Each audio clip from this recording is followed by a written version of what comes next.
2. Check, check, check. Sibilance. Boom. Hey, everybody. Welcome. It is that time once again, Wednesday evening. Quack, McClure, Slevin, Big Josh. Welcome, everybody. Yeah. Just going to ease on into it. VHS review night, huh? Pretty exciting stuff. You're here, don't know how long. You're going to be listening, but you're at work, so you can't always respond. Hello, hi. Awesome.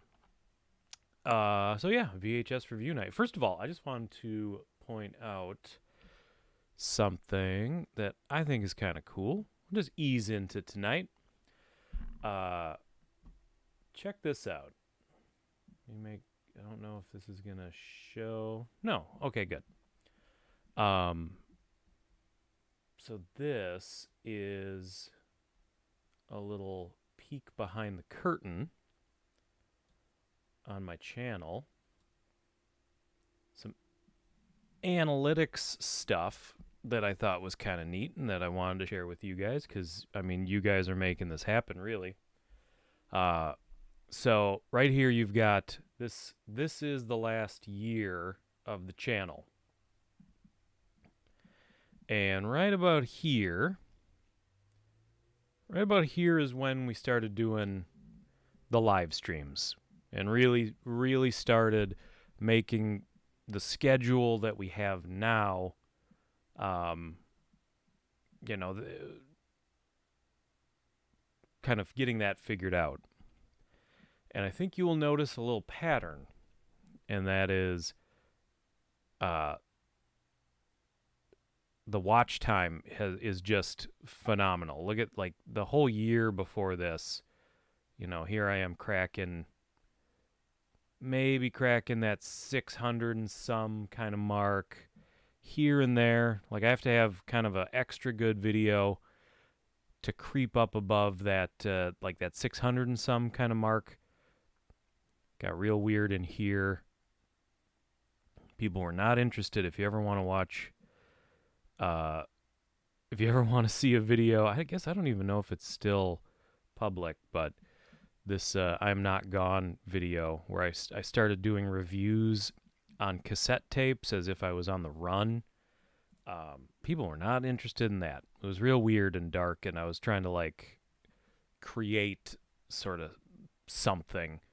And really, I think the message was loud and clear. People just want you to be real. But point is you're kind of just barely creeping over this line over and over and over again. Maybe I can get over that line with a couple good videos, and then we start changing things up. And now not only am I blowing that line away, I'm blowing this next line away. And then, so I'm consistently blowing that line away, and now I'm blowing the third line away. And that's all you, like I say, I'm doing that, but I'm not doing that. You guys are doing that. So I just wanted to really thank you for that and kind of put it into perspective a little bit.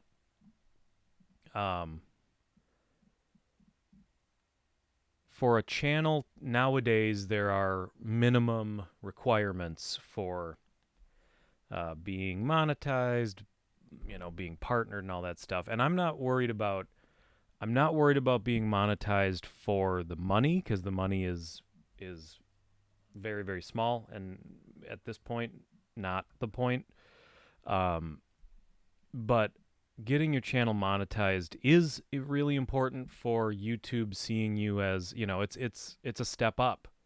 And I do think that all things being considered, even though they say it's not the case, I think all things being considered, or all other, whatever the phrase is, all other things being equal, that's what I'm trying to say.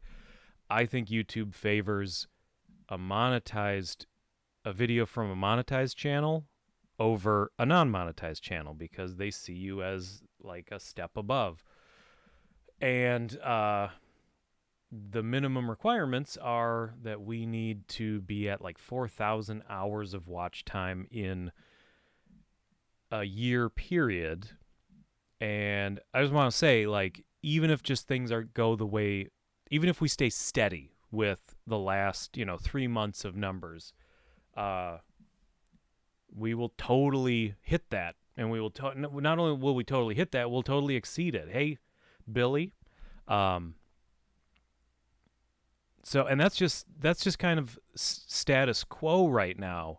We're already beating those numbers by like a pretty decent margin. So hopefully our family gets a little bigger here, that we get a few more people pulled in under the tent, and we can hit that even faster. So, but I just wanted to show you that because I think I've gotten a lot better at not obsessing over metrics and analytics and numbers, but they're still things that really I like to dissect them. Um, so yeah, I wanted to kind of show you that because I think that's cool. And obviously, you'll notice our subscriber numbers have slowed way down, but our watch time is way, way up, which is super, super cool. And really, that's the thing that I care about. I care that you guys are here and that you're hanging out. It means you're here. Billy, this was just a real quick aside. Just pointing out that that you guys, and you're included in this, you're always here in the chat. Just how much of a change you guys have affected on this channel, and you're really pushing it. And I just wanted to say I appreciate that. That's all.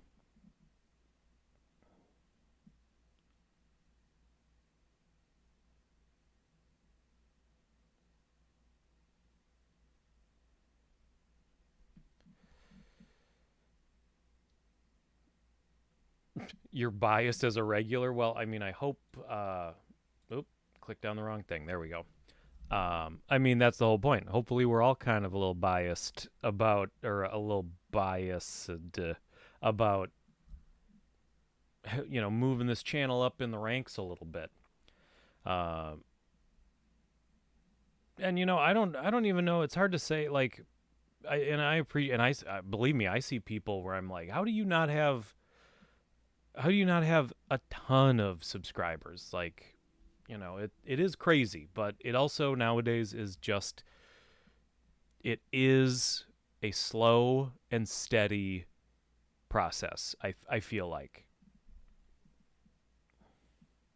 you edit and merge videos together. All right, no, I'm not complaining. And the truth is, I guess I don't know. I mean, there's a lot of retro people, a lot of VHS people, and I'm always surprised there really aren't a whole lot of massive channels that focus on VHS tapes or just retro media. Sorry, I'm yawning. So it's past 10. Yeah, I don't get it. If you know of like some massively popular ones, but I can't even think people offhand. But yeah, getting the right eyes on the channel in the first place, in many ways, has little to do with. Well, that's true too. I think that's very true. And believe me, the people that I see kind of doing retro stuff or VHS stuff or just movie review stuff in general, movie review stuff that isn't focused exclusively on new movies coming out. Anybody who just kind of talks about movies in general, I see a lot of people who I'm shocked. I'll see that they have whatever 100,000 subscribers. All their videos are getting 10,000, 20,000 views, and then I go look at them and they're not interesting, not entertaining, terribly filmed, and you're just like, well, how is this even happening? And somewhere, first of all, some of those channels, it's because they've been around for a long, long time, and they've been doing the exact same thing for a long, long, long, long time. And that really is the way to build uh, an audience nowadays. You have to do the same thing for 10 years, and you will build that audience, regardless of the quality of your content, I feel. Um, but yeah, it's tough. And then there's people doing great stuff, and it's got like 100 views, and you're like, this should have a million views. How is this even possible? I should look at it. I mean, I guess it doesn't really matter anymore because the guy had stopped doing videos a long time ago, but I found a really funny retro video review guy, and I should look him up just so I can at least give him credit where credit's due.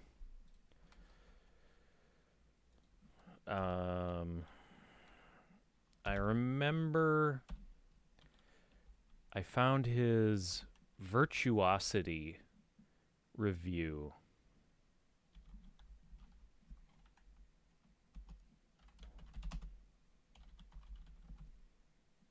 And he did a handful. Here it is. Clifford Yeddys, Yeddes.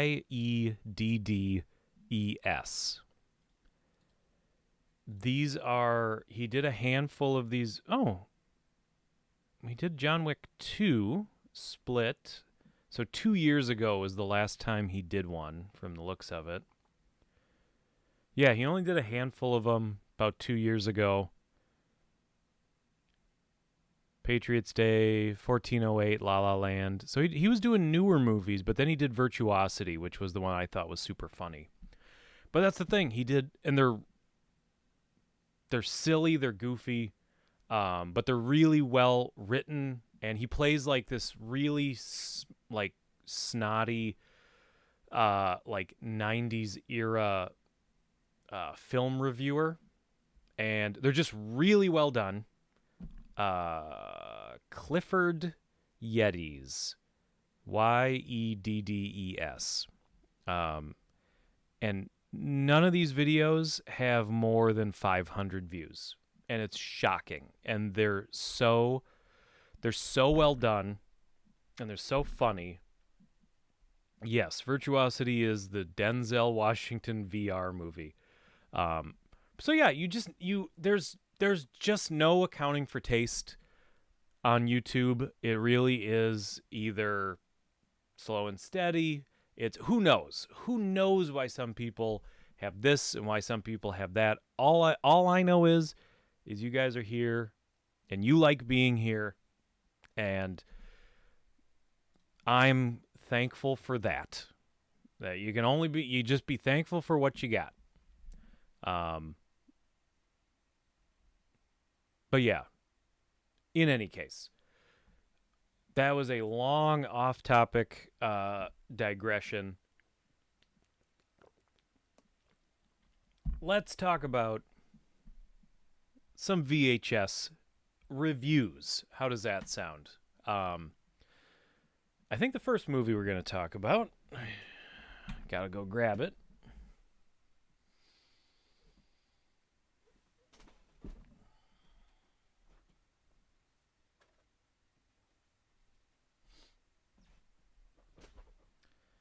The first movie that I think we should talk about, you got a ton of views for the pet store scene from C Spot Run. You remember that movie? C Spot Run. That sounds really familiar, but I can't place it. Let me pull it up. Let me pull it up here.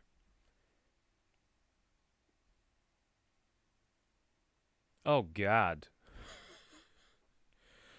I remember that this movie exists, but I never saw it. Yeah, unfortunately, Chad has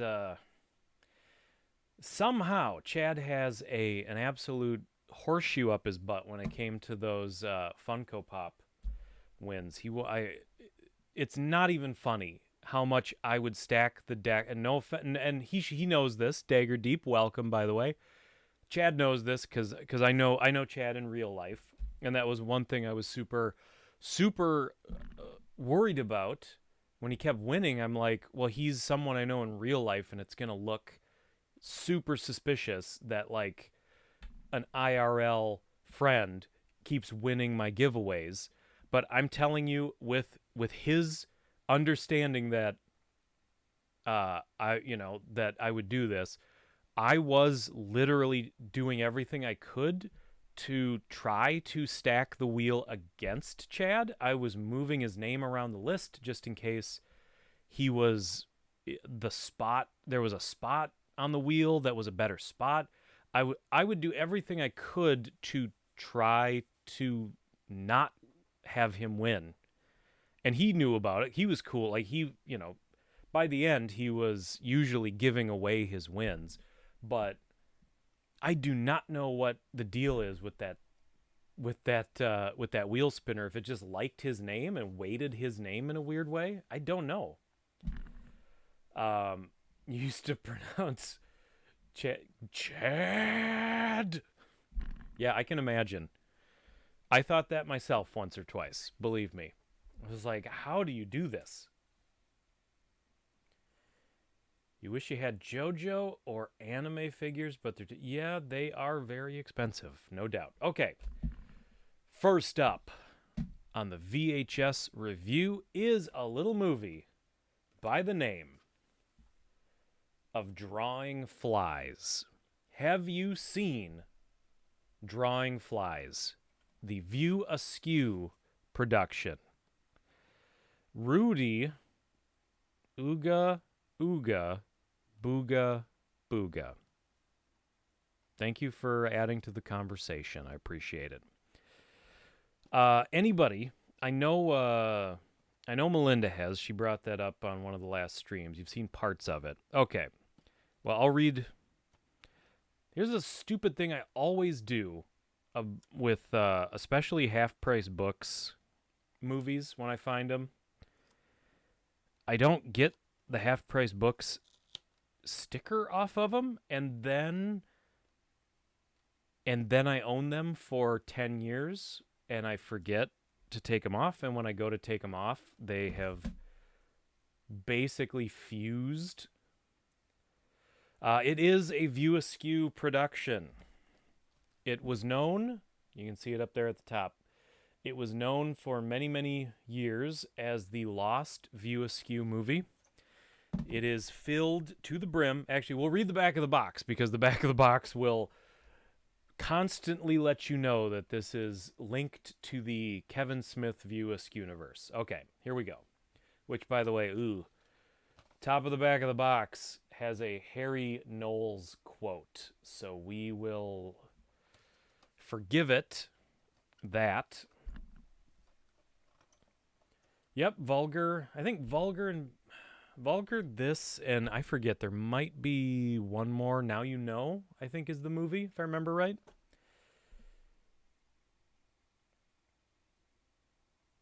Yeah, well, the problem too is that a lot of half-price book stickers have already been there for a long time by the time you get around to buying it. But yeah, they're always, you always have to go through like a cleaning process to get the residue off. They never come off clean. You just got back from Half Price Books, found some horror goodies. Well, that's good. I guess it's kind of feast or famine. Sometimes I will find some good horror stuff there, but I'll go long stretches. That's right, they have a sale. I have my coupon right here. As a matter of fact, I suppose cover up my address, but got my half-price books coupons. I don't know when I'm going to have time, but hopefully I can hit it up. I don't know, sometime over the weekend. We'll see. Okay. And so we read. Jason Lee headlines an all-star cast, including Jason Mewes, Jay and Silent Bob Strike Back, Renee Humphrey, Mallrats, and Carmen Lee, chasing Amy, in Drawing Flies, a hilarious comedy about insanity. 5 20-something slackers are living the good life. All play and no work suits these kids just fine as they live comfortably off their government welfare checks. But when their lives are turned upside down after the system cuts them off from their easy money, it's out of the city and off to the country as they embark on a camping trip deep in the wilderness. As they head further into the woods, their fearless leader, Donner, Lee, heads further from sanity, when what was thought to be a camping trip is actually a fortuitous search for the legendary Bigfoot monster. Now they are lost, scared, at odds with one another, as they soon realize that if the woods don't kill them, they just might do it themselves. Known to many as the Lost View Askew film, Drawing Flies is the brainchild of producer, writer, and directors Matthew Gissing and Malcolm Ingram. From executive producers Scott Mosier and Kevin Smith, Dogma, Jay and Silent Bob Strike Back, and features cameo appearances from some of your favorite View Askew regulars. So there you go. It's definitely very, very, it really wants you to know this is a View Askew movie, and it really wants to say Kevin Smith's name as many times as it can, even though it's not a Kevin Smith movie. That's right, Jason Lee was a skateboarder before he was a pro skateboarder before he was before he became an actor. And yeah, Half Price Books I think is mostly like center of the country. It's kind of weird. I think they're out of Texas. I know this because a handful of months ago actually applied at a Half Price Books. They originated in Texas and they basically worked their way up the Mississippi. So they have a real heavy Midwest presence, especially Texas and Minnesota for some reason. Those are like their two big hubs. But Drawing Flies. So let's talk about it. It's basically, or it wants to be Clerks, but on the search for Bigfoot. That's the idea. Yeah, you live in Texas. They're everywhere in Texas. I would love to get down to that Half Price Books HQ that you got down there in Texas sometime. I hear it's basically like the size of a Walmart, but it's all Half Price Books. Oh my God. No HPB in Florida or Tennessee. Come on. Get on that. So here's the thing about Drawing Flies. Is it really wants to be Clerks, and it is filled with Kevin Smith type dialogue, and it's filled with Kevin Smith type pop culture arguments and, you know, characters that are way too clever for their own good. It's trying really, really hard to be a Kevin Smith movie, and it ain't. It's really boring. And every time it starts setting something up, like the characters start arguing about, or having a debate, not arguing, but they start having a debate about which character in Scooby-Doo was the actual leader of the Scooby Gang.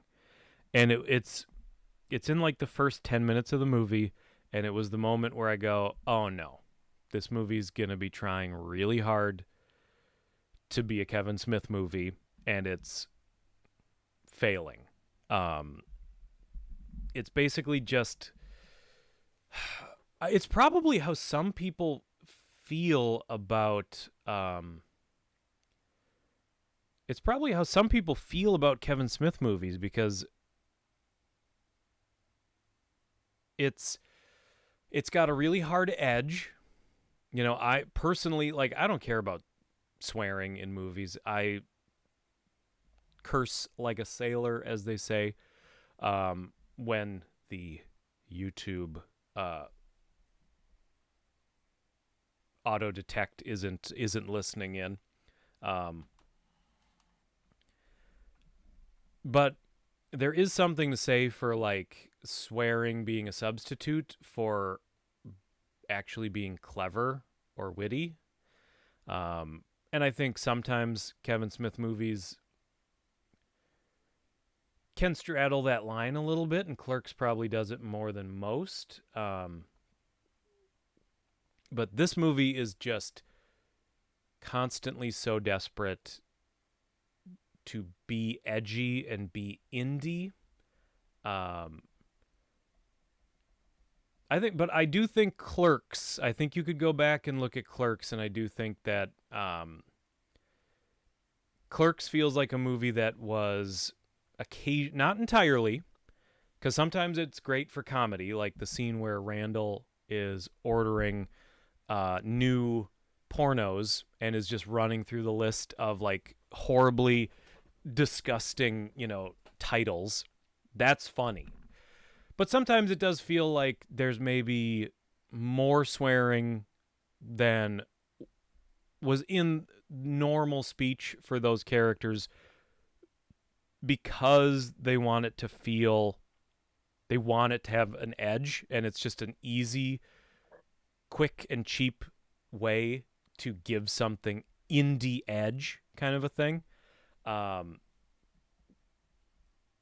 but here's my point: is I think at worst, Kevin Smith movies straddle the line a little bit, and I could see how some people it would be a little much for some people, and they wouldn't. It would be it would turn them off of it, because this movie is not in that walking the edge. It goes, in my opinion, too far, where every single thing they say is dripping with it just needs to be so indie, like a cheap budget. No, I mean cheap as in cheap as basically like an easy way to do something. It's like when people always say, I have friends, and I don't totally disagree with this, but I know people who are like, in a movie, when they want somebody to be a bad guy, a villain, and they want to show you how bad it is, they always have to grape a lady. And I know plenty of people are like, I don't want to sit through a scene like this. And it's always like, I don't want to either, but I get what they're doing. It's just a super quick, super cheap, which I just mean like uncreative. I guess cheap, cheap, uncreative way of making this person a really, really, really bad guy. And then you just do that, and now he's a really, really, really bad guy, and we move on. And instead of doing something clever and like actually, being creative, you just have him grape some innocent girl, and then boom, he's the worst guy in the world. Movie can continue. It's kind of like that with you're trying to make something edgy. Billy, I'm trying to defeat the YouTube auto detect. You say that word, the other word, they will be all over this video. You like yoga hosers? I have not been able to. I think I told this the other day, but I tried to watch it one time, and I think I made it like 10 or 15 minutes in, and I don't want to say like I didn't like it, but I will say I was not in the mood for it at all. And it wasn't even like, oh, the movie I stopped the movie because I was like, oh, I hate this. I stopped the movie because I was 15 minutes in and I was 0% paying attention to it. I was 0% invested. And so I just kind of like, something else. So one of these days I'll give it another try. I think I feel like last live stream we talked about it a little bit, but I know it's got a Stan Lee cameo in it. I've heard Kevin Smith talk about the movie and talk about that he really did make it. He wanted to give teenage girls like a movie that was for them, and I do kind of appreciate that. So maybe the movie's just not going to be for me, and that's fine. But I do want to give it an honest try one of these days. And all the characters are unlikable as well in the movie. Jay and Silent Bob Strike Back is the only movie with every View Askew character in the movie. That's got to be true. What do you think of 2001: A Space Odyssey? I think it's boring, but that's just me. Not a terrible movie. Not like, it's obviously a very well-crafted movie, but it's just not my kind of movie. I could get more into like heady 70s movies like that. Weirdly enough, when I was younger, I could get into something with like a dragging slow pace. More like in my probably late teens, and mostly because I think at the time I was just consuming like all movies, and I think the more different a movie was from kind of the mainstream that I was used to, the more I was interested in consuming it. But now I'm at the point where now I've tasted it all, and it's not, I've kind of figured out what I like the taste of, and what was just new at the time to me. Wasn't there a sequel to 2000? I don't know. Was it 2012? No, I'm just kidding. But point is, Drawing Flies is we need to, okay, hold on. Curious about Jay and Bob reboot. I like the way Kevin has been describing I get the feeling that it's gonna be a lot like Jay and Silent Bob Strike Back, but with a little bit more, because Jay and Silent Bob Strike Back was almost like a cartoon, and it was very silly, and it existed in kind of like the View Askew cartoon universe almost. I get the feeling reboot is going to be maybe exist more in a world that feels like Clerks 2, which I'm in favor of. I think that's probably a better fit. But it's definitely going to be a movie that is front to back cameos, and it's another road trip kind of movie as far as I know. So I think it's going to be kind of something like that. I think it'll be fun.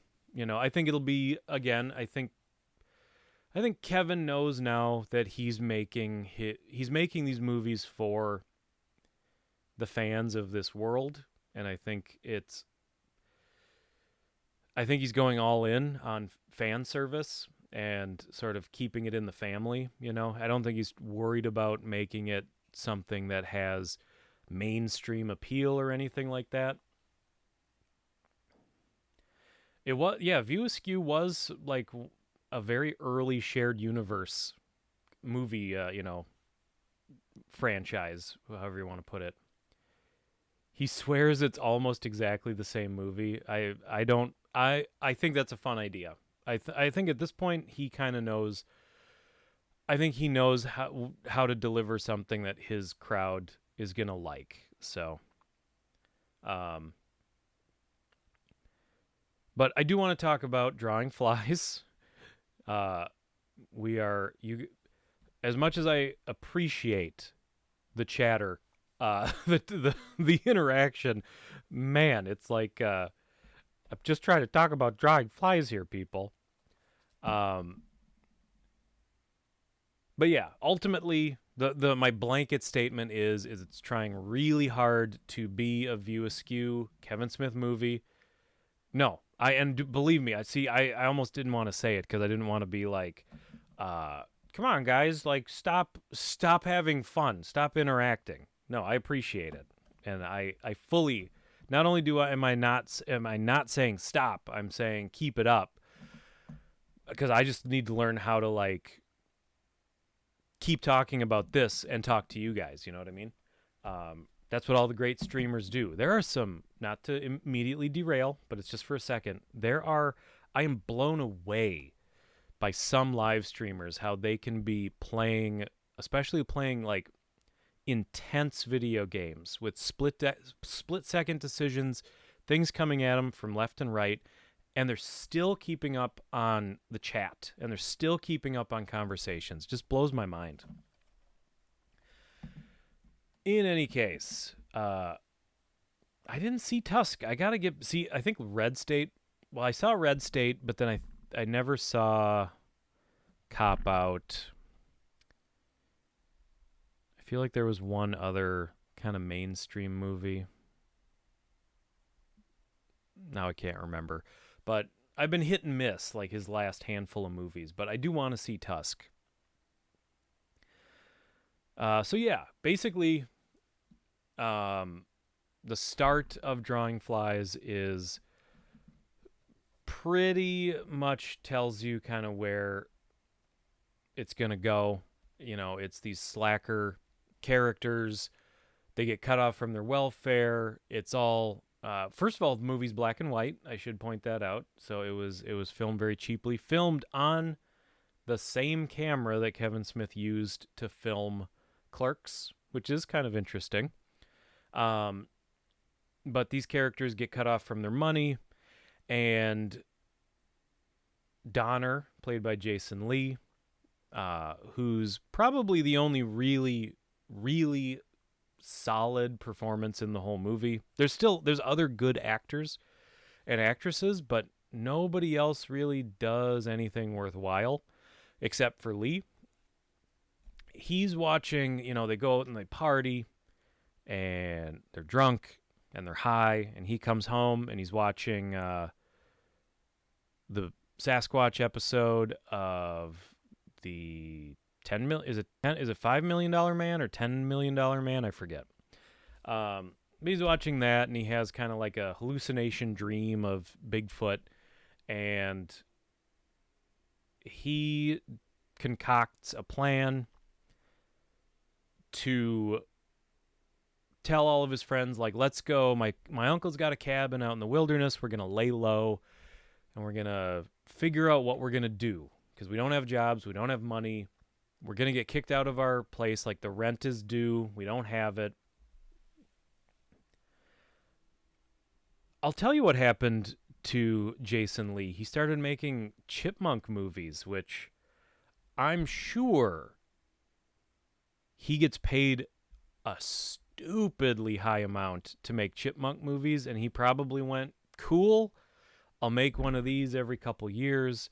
I'll get paid $10 million or whatever, and I'm good. And after so many years of My Name is Earl, because My Name is Earl was a popular show, I'm sure he was making good money off of that. I'm sure the dude, hopefully, is probably just kind of hitting a point where he's like, I'm pretty good.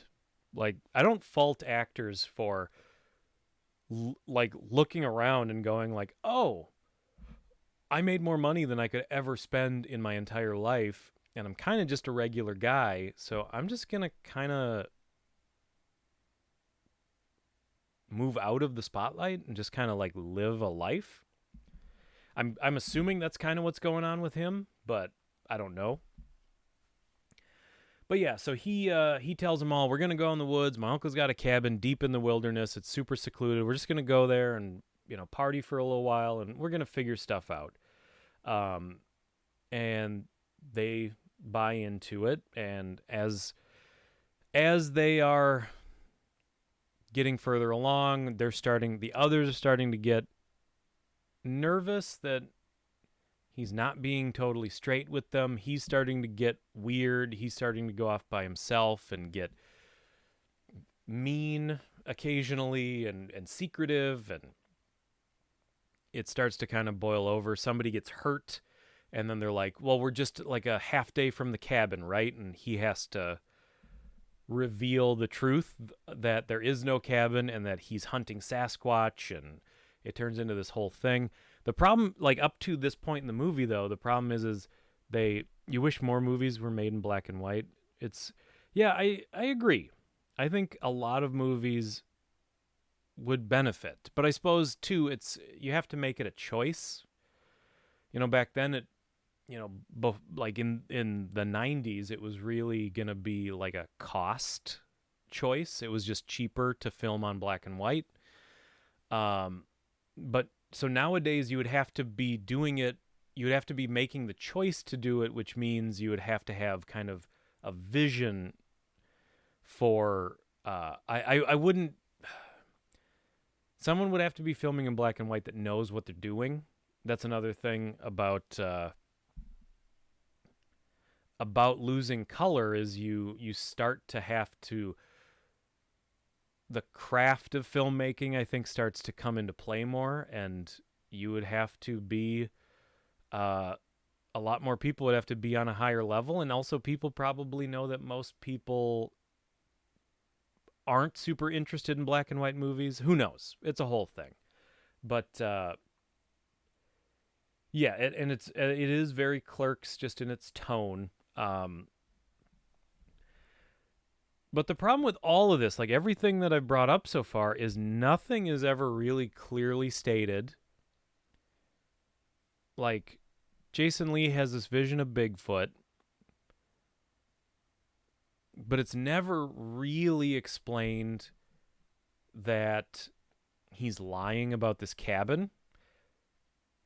The only way, like, you would know this on first viewing is you would just have to connect the dots. Like, okay, well, he's obsessed about Bigfoot, and the movie's got a Bigfoot on the cover, and like you have to, and then suddenly his uncle has a cabin in the next scene. You would have to kind of go, well, that doesn't really make a whole lot of, like, does his uncle have a cabin? Probably not. So you have to make a lot of assumptions.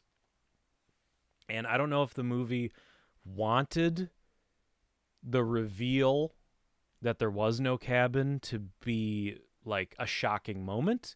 The problem with that is by the time we get there, there have been too many in-your-face clues that there is no cabin for that to be any kind of real reveal. Also, characters' motivations don't really make a whole lot of sense. They're just not strong. It's like, so you have a dream about Bigfoot, and then you go insane and lead your friends into what is probably certain death, like hunting Bigfoot. It doesn't make any sense. Like, it's just so thin. Everything about it. It's like a good elevator pitch. Like, if you said to somebody, I want to do like Clerks, but like the characters from Clerks go into the wilderness hunting for Bigfoot. That sounds like a really fun idea for a movie. But in execution, everything is just thin.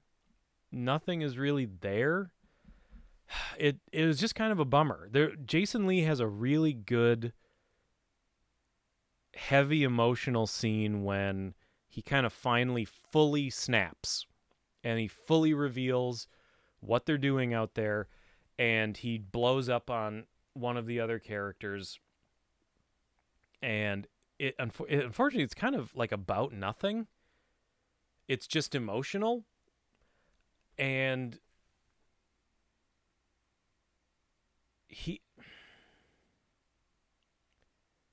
there's just so little there.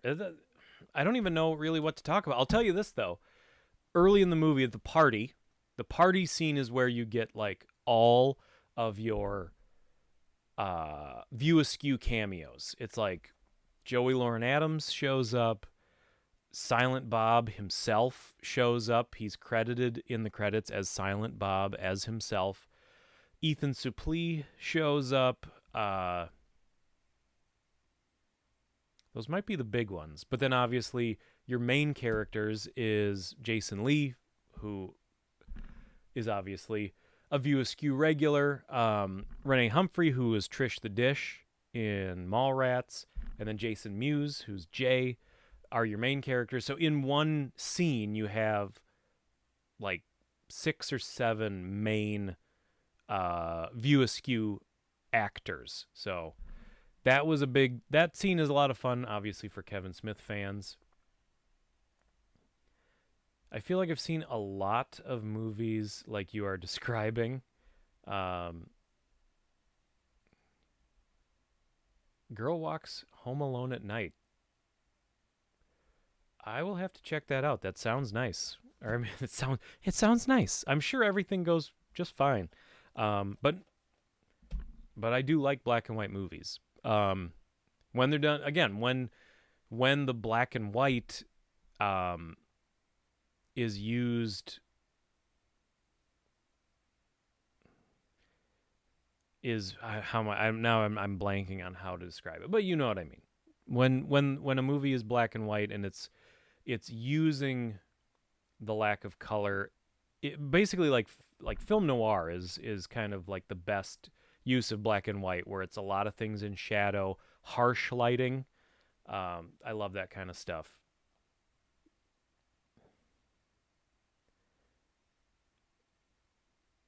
I will have to hold on. I'll write that down right next to Billy. Did you recommend Belladonna of Sadness? I think you did. I'm gonna write it down on my cheat sheet so I remember to look it up. Girl Walks Home Alone at Night. Oh, Chad, what's my favorite black and white movie? That's a good question. Oh, I know. It would be 12 Angry Men. I love 12 Angry Men. Hands down.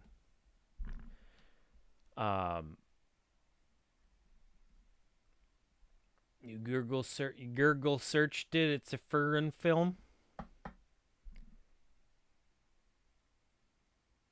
Shot in California. Interesting. Okay, I'm in.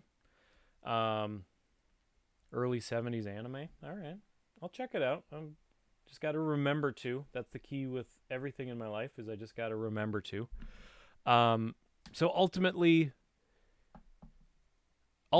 Drawing Flies is. Oh, and I should point out. So there's 4 main characters, or five main characters. 4 of them are like View Askew regulars, but then one, what was his name? Jake. The character's supposed to be like pretty boy, I guess college guy, but it's all about that he's a pretty boy. It's all about how he is just so well put together. And the actor, like, I don't care. You don't have to be a 10 out of 10, but it's all about how into his physical appearance and how much of a pretty boy this guy is. And he's not. I can't imagine him lighting ladies' underwear on fire, if you know what I mean. Like, I can't imagine tons of chicks being super into this guy. And he's not a good actor. He's really irritating. And every time there's like a budding romance with that character, and there's like at least 2 scenes where it is just him and the girl that he likes, and they're the worst scenes in the movie. And if my enjoyment of this movie would probably go up 25% if you just snipped as much of that guy out of the movie as you could. There's just no point.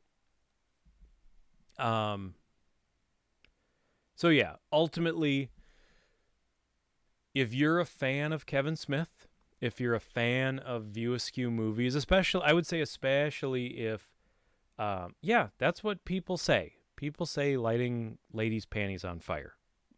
When you're like, when they're hot for you, that's an expression. I know I didn't just make that up.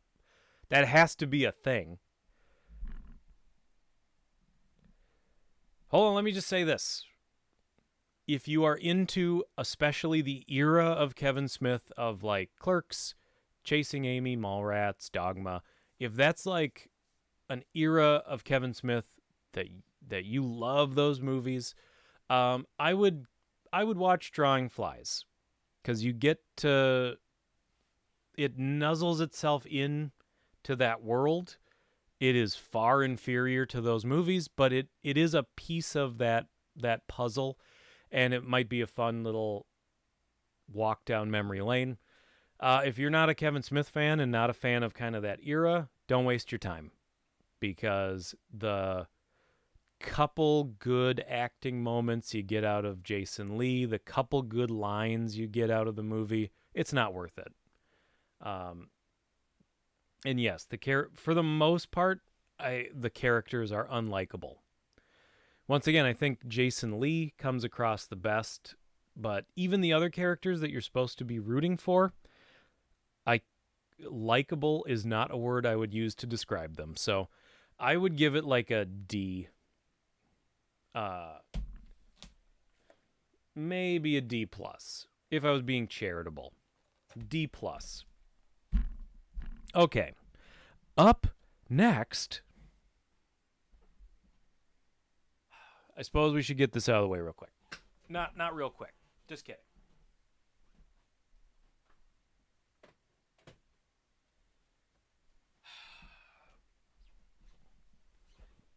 We're not going to get this out of the way real quick. We're going to be talking about this for a while. Don't need characters to be likable. Well, here's the problem.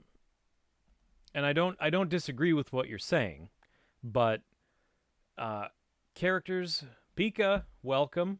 I think whether likable, well, here's the problem. You are supposed to be rooting for these characters, which means you have to like them, I think. And that is one of the big failings of the movie, is you're not rooting for anybody. So let's move on to our next movie, and I apologize to all you VHS purists out there, but we're going to talk about the Frighteners. And although I do own the VHS tape, the Laserdisc was just so handy the other day that I popped in the Laserdisc, which I got from Half Price Books for $1. Engaging would be a better term. I'm saying likable. And I didn't like them. I wish the Bigfoots would eat them. Okay. Are there bananas? Yeah, there are bananas on my shirt. Everywhere. So many bananas. Like Peter Jackson's last horror film? What was that? Okay, we're going to read the back. I think maybe this might actually have a little less writing on it than the VHS tape. Was this? Oh, this was. I misread your last quote. Love the Frighteners. It's my favorite. I agree. It is my favorite Peter Jackson movie as well. So let's read the back and then we'll talk about it. In the sleepy little town of Fairwater, a monstrous evil has awakened. An evil so powerful, its reach extends beyond the grave. Director Peter Jackson and executive producer Robert Zemeckis unleash a riveting thriller with the most spectacular special effects this side of the hereafter. For Frank Bannister, Michael J. Fox, death is a great way to make a living, ridding haunted houses of their unwelcome guests. But as it happens, he's in cahoots with these very ghosts he promises to evict. It's the perfect scam, until Frank finds himself at the center of a dark and terrible mystery. A diabolical spirit is on a murderous rampage, and the whole town believes Frank is behind it. Despite despite desperate to find the true culprit and exorcise his own personal demons, Frank crosses the ultimate barrier into a shadowy world where even death can't stop a killer.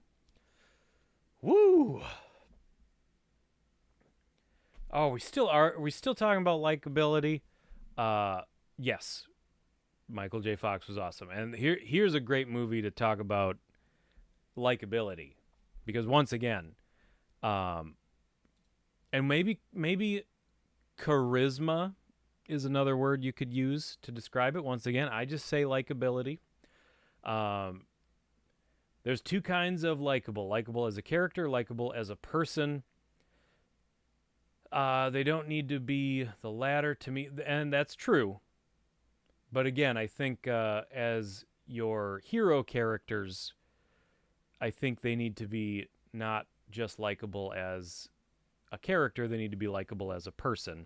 If the point is for us to root for them and care for them, care about what happens to them. You can't stand Jake Busey. I don't mind Jake Busey.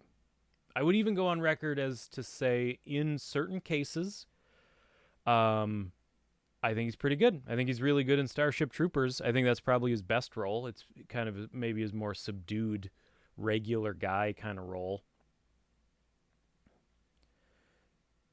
But yeah, I think he's certainly a little over the top in Frighteners, as is everybody. Okay, there we go.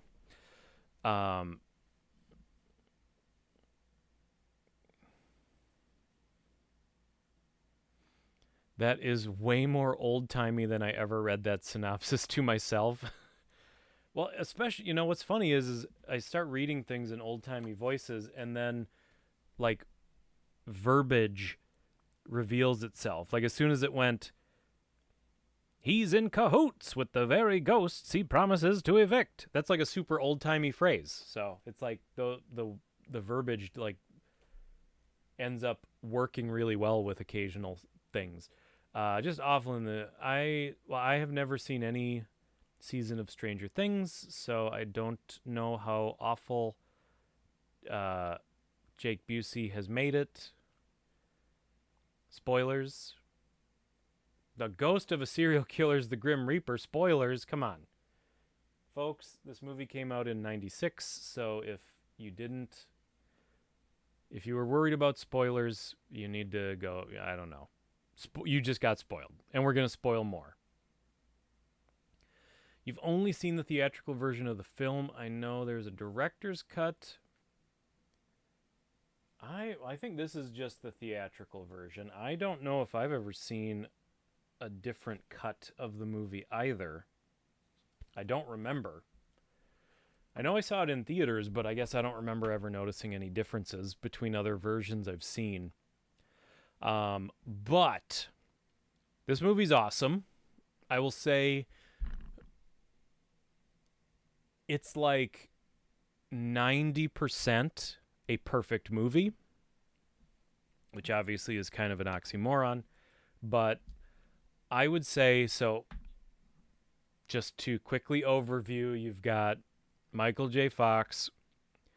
He had a near-death experience, and he can communicate to ghosts. He can see ghosts everywhere. And he has been, which I think it's kind of weird, that he basically stays in this little town. I mean, it's not that little, but he's in this town, and he's a paranormal exorcist, and everybody's like, you're a charlatan, but then there really is hauntings. So I don't get why they think it's a scam when clearly the house is really haunted. But he has buddies, ghost buddies, who will go to a house and start doing ghost stuff, and then he'll come in and cleanse the house, and it is a scam, but I don't understand it. There's a little bit of, you kind of just got to go with it.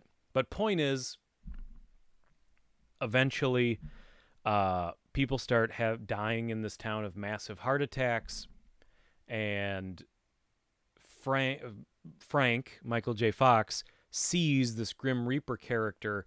He discovers that it's not heart attacks. He sees this Grim Reaper reaching into people's chests and squeezing their hearts and killing them. So a ghost is killing people. And that leads him down kind of, it's essentially like a whodunit, a supernatural whodunit in a lot of ways. Was this Michael J. Fox's last feature film? I don't know. Let me pull it up here because I want to give credit where credit is due.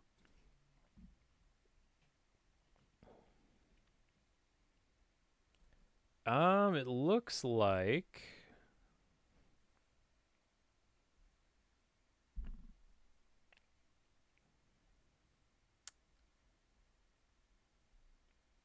he did a lot of voices for things and TV shows. This looks like it was his last like live action starring role. He was in Mars Attacks right the same year as the Frighteners, and then that was kind of it. He was on lots of TV shows, did lots of voices for cartoons, but I think this is literally the last time he was the star, the live action star of a movie, which is kind of surprising.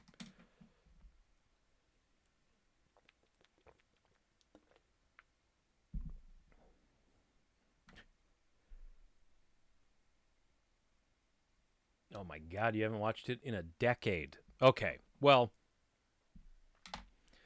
so it's a whodunit. He eventually figures out that it is, spoiler alert, it is the ghost of a serial killer who has found a way to continue his killing spree from beyond the grave. And it gets nuts.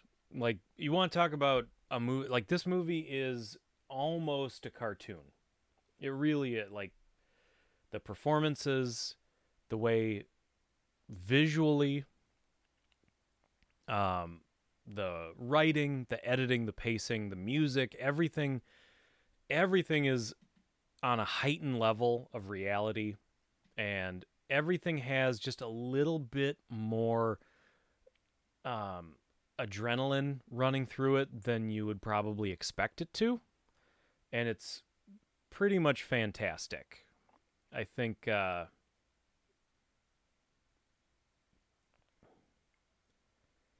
you like the Frighteners, but you're not a huge fan? Oh my God. Well, here's the thing. Because I think I forgive it. There are things about the movie I don't like, and especially having watched it a couple times over the last couple years and coming back to it again and again. I really dislike the Frank's ghost sidekick characters, except for the judge. The judge is awesome. But the two, it's like the 70s disco dude and the 1950s nerd. Those two characters, I think, are, the more I watch the movie, the less I like them.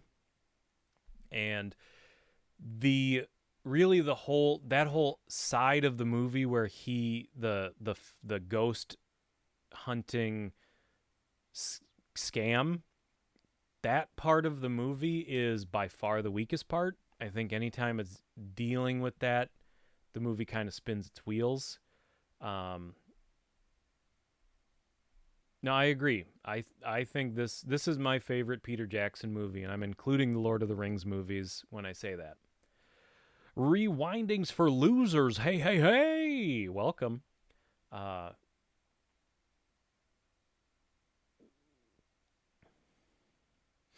It's an R-rated movie. I suppose it's got. Well, I mean, Jeffrey Combs gets his head blown off with a shotgun. I mean, that's probably a pretty quick way to get an R rating. Um, and they show it to you in close up. Like it's not an implied thing. It's a close up of his face getting exploded with a shotgun. So I mean, to be fair, there's probably just enough in there to get you an R rating.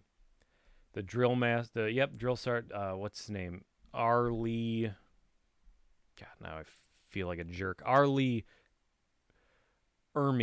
Arlie Ermy, the late great, uh, is in this movie as a drill sergeant, and that's another thing I wanted to throw. The cast of this movie is pretty much top to bottom. Even the characters that I don't necessarily like, I think they were cast very well. And obviously Michael J. Fox he plays kind of a shifty, dirty character, kind of especially at the beginning of the movie. And I think he does a really good job. We should do a Jeffrey Combs night.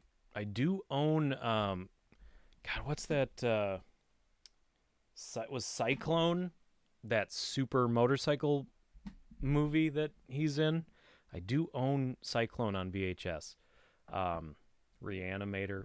I've got plenty of Jeffrey Combs movies to go around. From Beyond. Yep. That's on the wall, right? Yep, it's up there. It's this one right there. But like Jeffrey Combs is awesome, and he's really good in this movie. John Astin, who's Gomez Addams in the old Addams Family TV show, my favorite TV show of all time, is the judge, an old Wild West hang 'em high kind of judge. That character is awesome. I even enjoy him in such trash as Faust. I have not actually watched Faust. I have watched, I think RLM talk about it, but I've never watched it myself.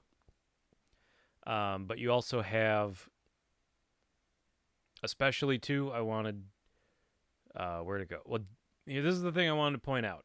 And this is something I just noticed. And if you follow me on Instagram, I talked about it like a week ago. But so Jake Busey is the serial killer who was given the electric chair, and he found a way back to start killing people from beyond the grave. Johnny Bartlett was his name. And he had an accomplice, a sweet little girl by the name of Patricia Ann Bradley, who was she was like the head of the hospital's daughter or something like that. I can't remember exactly how she related, but they, oh God, Dr. Mordid, we're not getting into that. I wish I had that. I keep looking at it. I see it every once in a while. I see it every once in a while at Half Price Books on DVD, and I keep almost buying it, but it's a little too expensive. But all these years later, that sweet little girl is grown up, and she's been, basically under a sort of house arrest after the murders, because they couldn't prove that she was like complicit in the murders, and they sort of said she had Stockholm syndrome, and she was sort of brainwashed by Johnny Bartlett. But all these years later, she's a grown ass woman, and it turns out in a shocking reveal that she's not being terrorized by by the ghost of Johnny Bartlett. She's in cahoots, to steal a line from the back of the package. She's in cahoots with the ghost of Johnny Bartlett. And that woman, who is played so well, there is no, the mom from E.T., the actress's name is Dee Wallace, and she's been the mom in a million things. She's the mom in Critters. She's the mom in E.T. I forget what else. You guys will tell me. I feel like there's one more really big one that I'm forgetting. But for some reason, she just became typecast as the mom. And she's always like the sticky sweet mom. Well, when it's revealed that she is evil and in cahoots with this murdering ghost, and she starts murdering people, and she goes so crazy. It is the best. Cujo, thank you. I knew there was another like main one. She is so good, and it's such a transformative performance that I never noticed that it was Dee Wallace. Like, it never dawned on me that's the mom from E.T. or that's the mom from Critters. I'm a Critters fan, so that's how I know her from mostly. It was just the last time I watched it, I was like, oh, I don't think I was even realized it watching it. I think I was looking at the IMDb while watching the movie and was like, what else would, like, all of a sudden the dots connected. But yeah, she's awesome. And Jeff, so yeah, I think this movie rests a lot of, and you want to say it, I think you first knew her from The Howling. Very interesting. I remember I watched, oh man, I have not had the strength to watch, is it Howling 2 that's like the famously terrible one?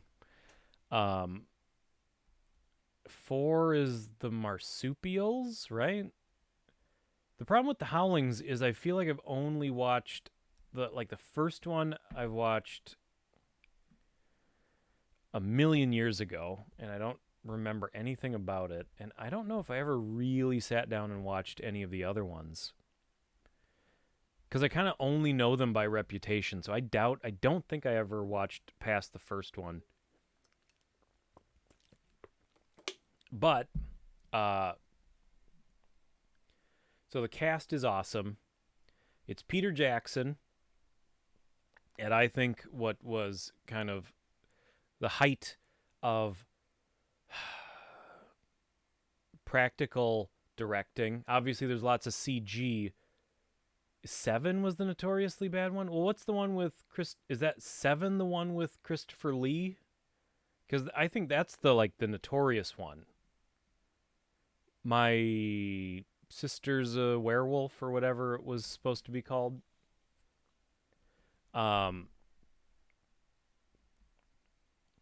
There's a lot of CG in the Frighteners with the ghosts. Most of it is pretty unsuccessful, but as far as being a director goes, I think for the most part, Peter Jackson was directing live action people on real sets in real locations. I think it was majority practical directing, and I don't. It's hard to look back on that time, and there is a specific language that movies spoke in the 90s and the first half of the 90s, and there's an energy to it, and you feel like when you watch a Peter Jackson movie back then, I mean, you've got Dead Alive and even Bad Taste, and I'm not a huge Bad Taste fan. I think it's okay. I hate Meet the Feebles. I thought it was the least funny thing I've ever watched. But the thing you can say about Peter Jackson as a director, as a visual director, is nothing's by accident. Nothing is done without thought and care and planning. I think, and this movie really shows that. And I think, of course, with a lot of the special effects of the day, you had to do everything. Everything had to be very carefully planned. It wasn't like now where you can just manipulate everything however you want. But even besides that, every shot of the movie just feels very deliberate and is beautifully framed and beautifully composed, which I guess are the same thing. But it was like a Happy Time Murders, essentially. Yeah, it was just not. I was I was not entertained by Meet the Feebles at all, and it was a bummer because I saw it probably like in the last 10 years is when I finally found a copy of it to watch, and it was just nothing. There was just nothing there for me, no entertainment value. But uh point is, uh the Frighteners for me kind of has it all. Is it public domain? No. It has a cast of characters that I think are very. First of all, I think the characters are entertaining. I think they're well cast. And I think, like you said, whether you like the characters or hate the characters, you are invested in the characters. I happen to think, aside from Ray, the uh, the ex, like the dead ex, sorry, oh my god, the dead husband, right? Husband of Michael J. Fox's love interest. The ghost is kind of following him around. That's probably the worst character in the movie, and I could hate him more. I'll say that. I could hate him more, but it's not a particularly likable actor or character. Um, but you've got a solid setup for a plot of a supernatural whodunit. I think it's actually cleverly done and executed. I think the action is well crafted, and when it comes to action, it's like you have to have energy. It has to visually. You have to be able to mentally track a lot of action, and Peter Jackson definitely knows how to plot out action in a straightforward way, in a way where we as the audience can follow everything. Um, Trini Alvarado. What other things has she? Because I don't know if I really know her from anything else other than Frighteners that I can think of. Let me click on her IMDb.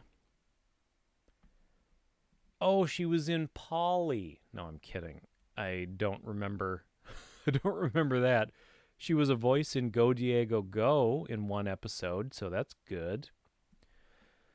Little Women, The Babe.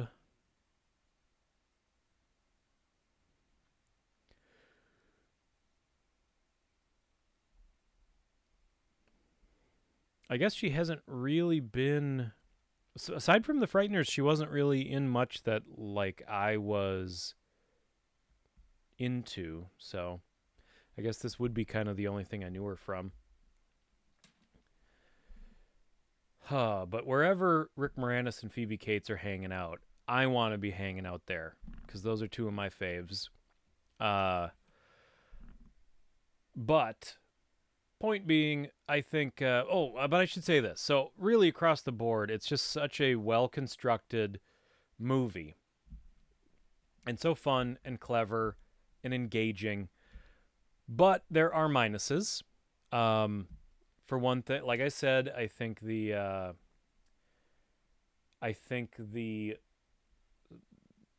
it's not quite a B story, but it motivates like the beginning of the events of the movie to unfold is his ghost elimination business scam.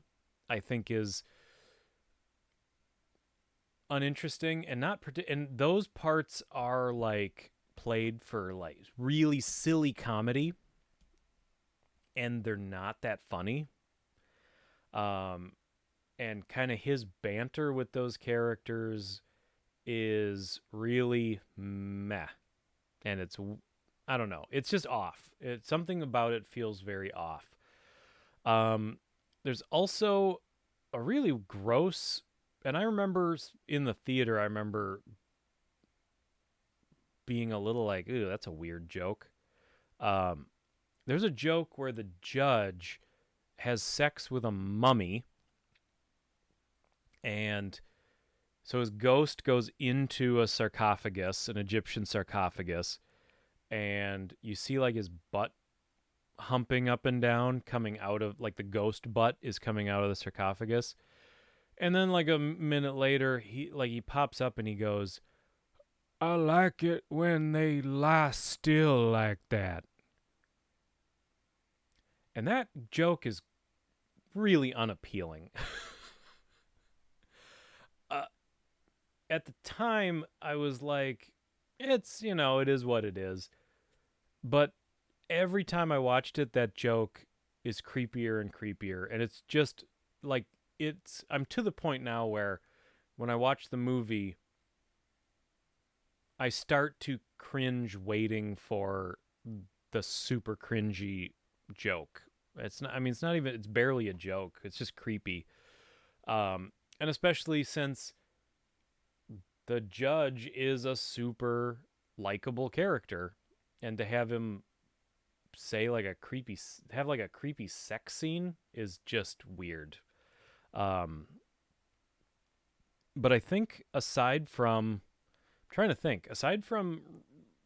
a lot of the ghost hunting side of the story, or the scam business side of the story, um, I don't think it's supposed to be literally Cleopatra, but I think it's just an Egyptian mummy. Uh, Aside from that side of the story really, really falling flat, the paranormal eliminations side of the story, and a lot of it not making a ton of sense. Uh, Aside from that, it's just about a perfect movie for me. I love a movie that it is a funny movie. Like there's plenty of comedy that lands, especially Jeffrey Combs. I think Jeffrey Combs is his performance perfectly sums up uh, the whole movie, which is there's so much energy. It's so creepy and scary, but funny, and well crafted and cartoony, but in a way that's grounded. I just think it's just such a solid movie. It just it just does it's like if they had just kind of taken some of this and just turned it a little bit this way, it would be on my list of perfect movies, but it's not quite there. So, The Frighteners. If you haven't seen it, my God, watch it. And Chad, did you watch Mystery Men? If so, did you like it this time?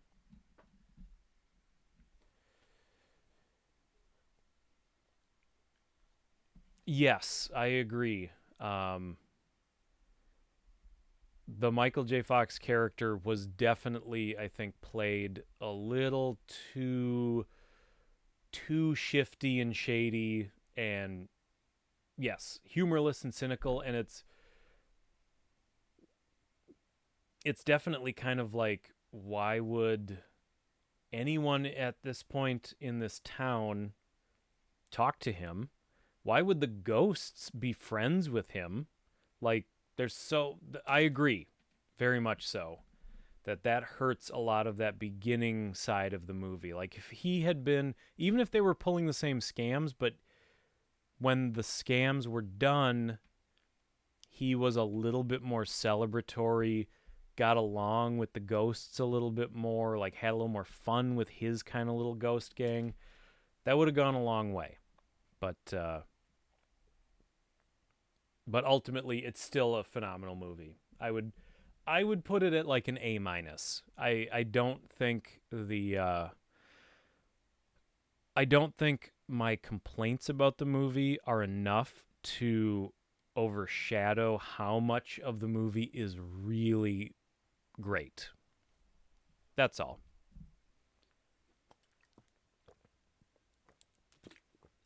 Well, I suppose it's probably time for me to say tonight's live stream, as well as all the live streams and videos here at Hat Hole Home Video, are brought to you by the coolest group of patrons a dude could ask for. I'm doing it from memory. Old Man Gamer, 8-Bit Beck, Derek, Melinda, Slevin, Chad, are you one? I forget. I better double check. Hold on. I better just make sure the list. I haven't looked at it in a little while. Yeah, I thought you were. You're always doing what you can. Old Man Gamer, 8-Bit Beck, Chad, Slevin, Melinda, Derek. Thank you so much for helping support the channel. It really does mean a lot. And mostly just means like there are people who, like, that's how much people actually like what we're building here.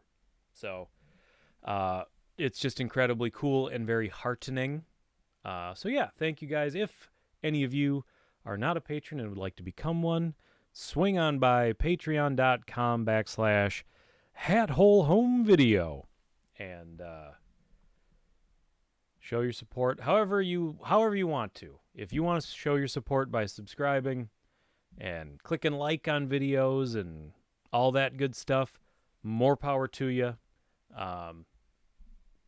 Obviously, I try, like, I want to thank everybody who does support the Patreon, but I always want to remind everybody it's not just patrons, it's all of us in this together. So any way that you support is very, very much appreciated. So there you go. On to our next film. What is it going to be? Oh, I know.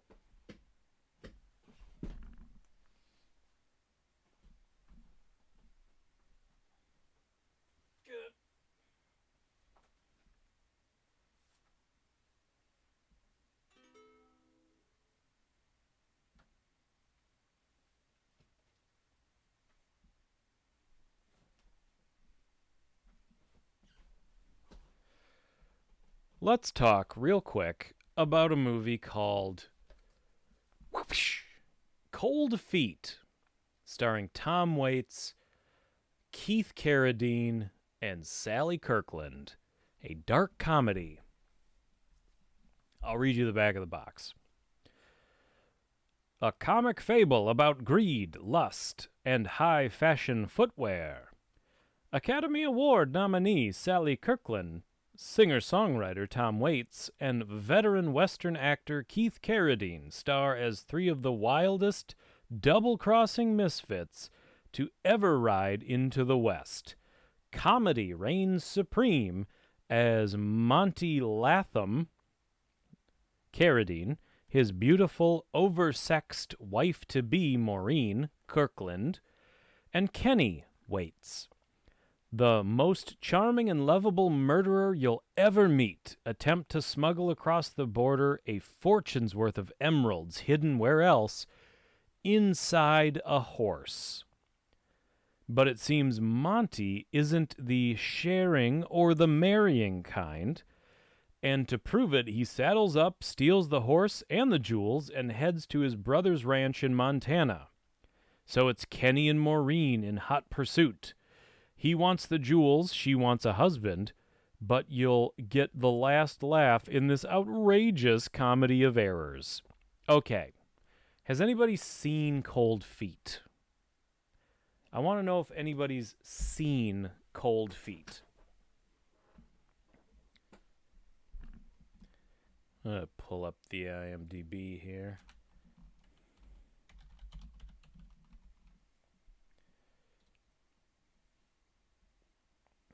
Oops.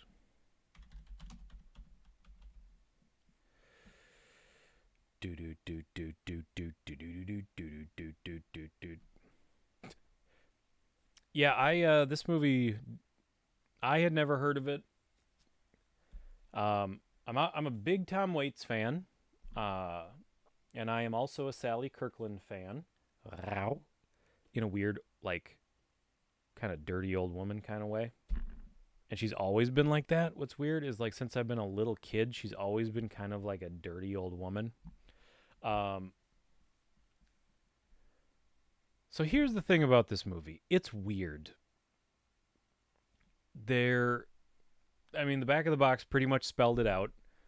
Like, the cowboy takes the jewels, and the other two jewel thieves don't know it, but he goes to his brother's farm to lay low and try to start a new life.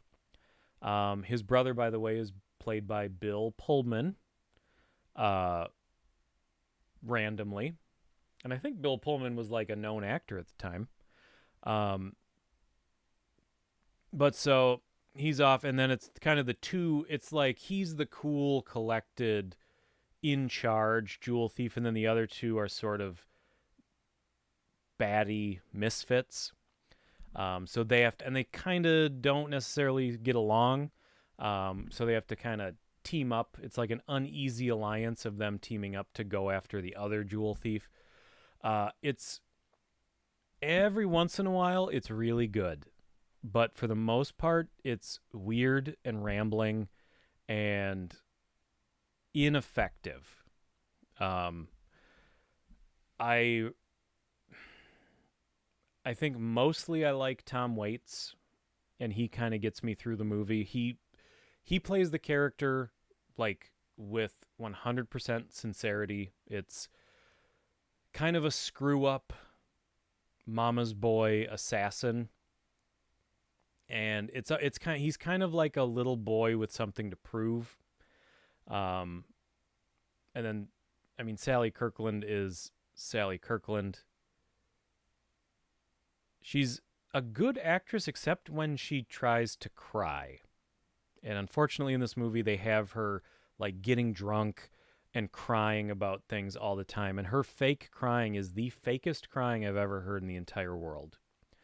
Um, the only thing I can really say, and we'll probably wrap this one up pretty quick, because we still got Monster Squad to talk about. First of all, there's a scene where they go into a bar because they want to stake out a business across the street, and they go into the bar, and Jeff Bridges is the bartender.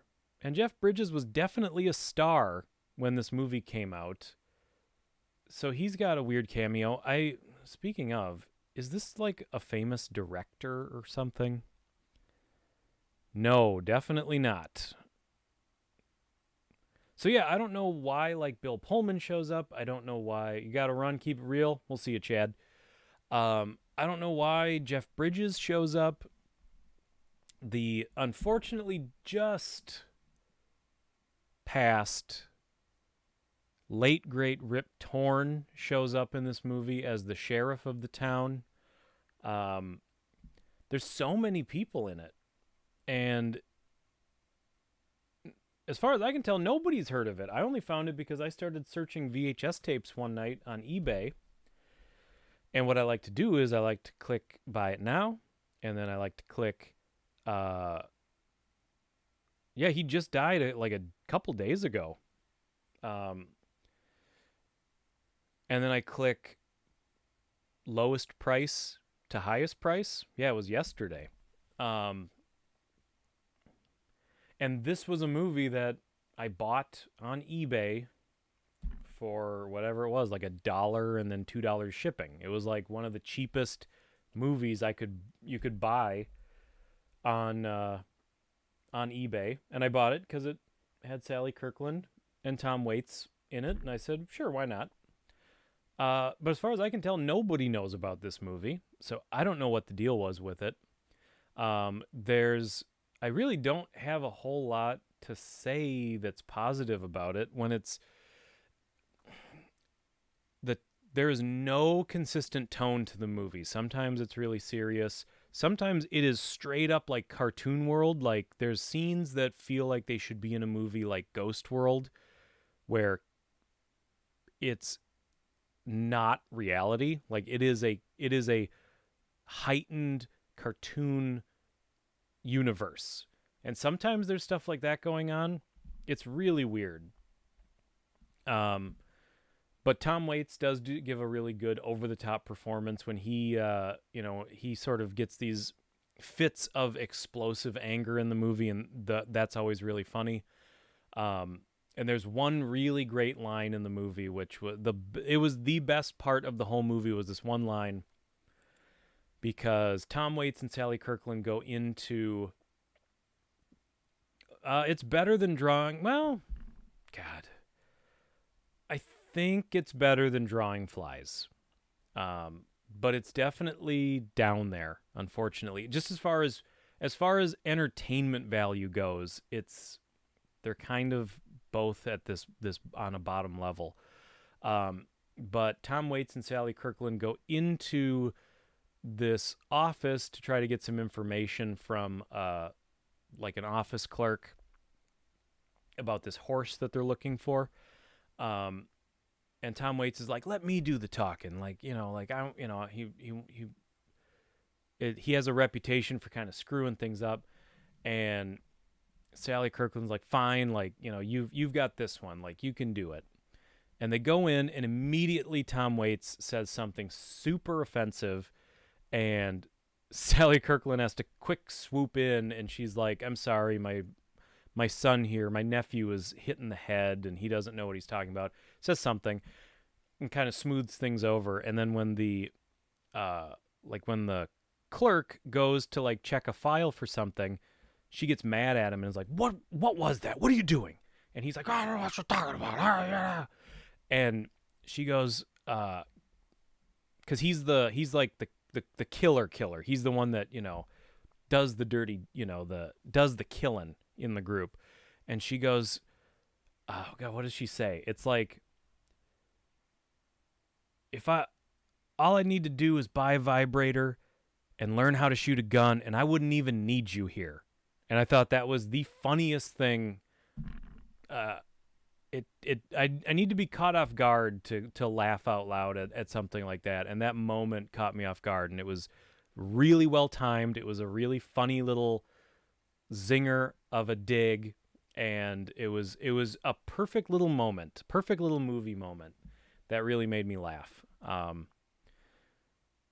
But other than that, at its best, it was fine. And it wasn't even at its best very often. So yeah, Cold Feet. I guess,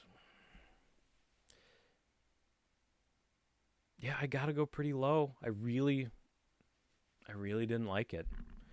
I do think I still liked it better than Drawing Flies, but it's way down there. Maybe a D plus. Maybe a D plus. Cold Feet. I'm sorry. And by the way, Keith Carradine was terrible. I don't know what else. Like I don't know what Keith Carradine's like bread and butter is, but he was terrible in this movie. I'm going to look him up here. What are your big movies, dude? Oh, you were the sheriff in Cowboys and Aliens. He's in Deadwood. He was Wild Bill in Deadwood. What's his old stuff? He's got to be known for older stuff. You didn't really care for it either? Well, somebody else saw it. Thank God. At its best, it was fine, and it wasn't at its best very often. I think I got it right on that one.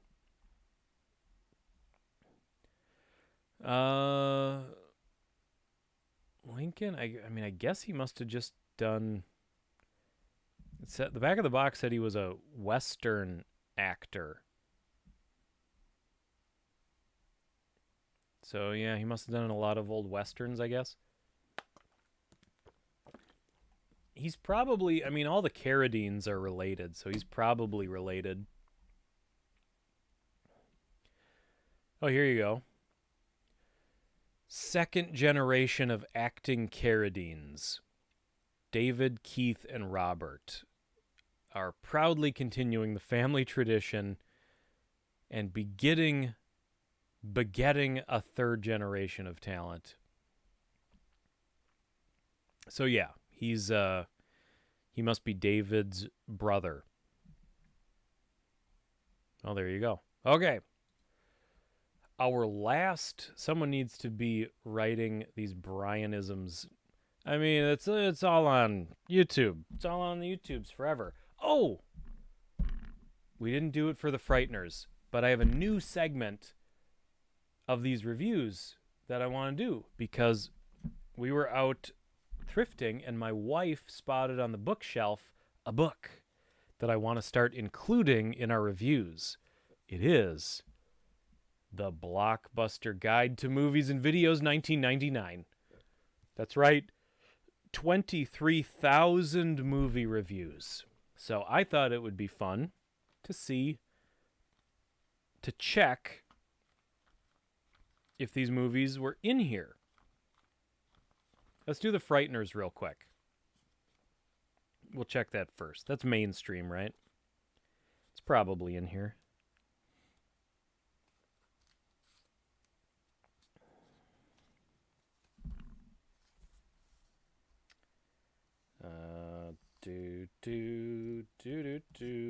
Frightmare. Frightmare. Friendships. Fright Night. Frighteners, 1996. 3.5 stars. All right, let's do this. I agree. I am also not a fan of Blockbuster. But this is cool. Director Peter Jackson applies his outrageous comic horror sensibilities to this special effects fest about paranormal con man Fox, whose ability to communicate with ghosts leads him to confront a deadly evil spirit. Early humorous scenes don't always work. Early humorous scenes don't always work, but the last hour is an intense, full-throttle shocker. Well, what do you know? Me and Blockbuster think the same.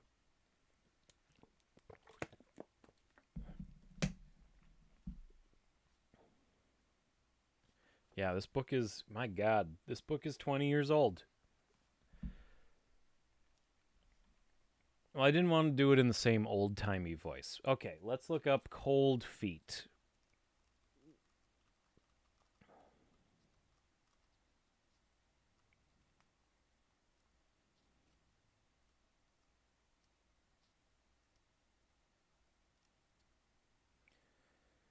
Cold Room.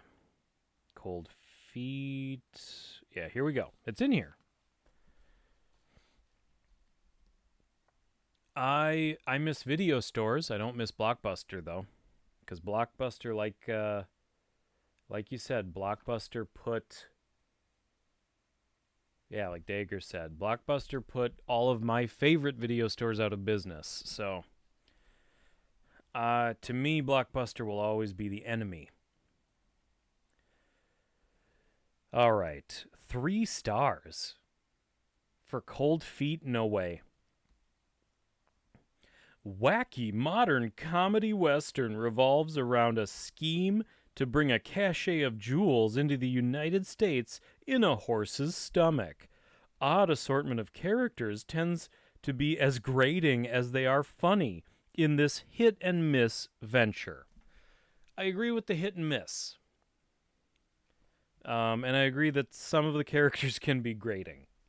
Blockbuster Guide is better than the Malton Guide, and Video Hound Guide. I've never heard of that one. I do remember the Leonard Maltin books. What's funny is this this review pretty much, I agree with the review, but I do not agree with the 3 stars. 3 out of 5, no way. Okay. It is time for our final movie. And we saved the best for last. And that's saying something when Frighteners is on the list, boys and girls. By the way, I do this now. I go get the movies because I need to stand up more when we do this, because at the end of the live streams, I stand up and I feel like I want to die. So I'm trying to stand up as much as possible now. Just FYI.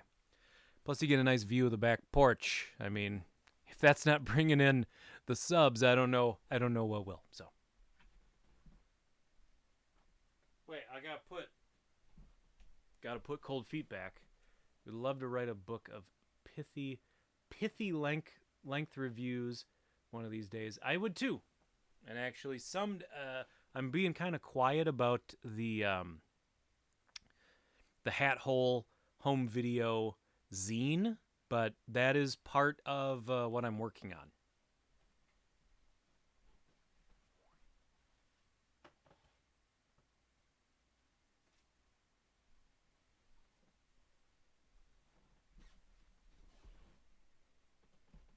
All right.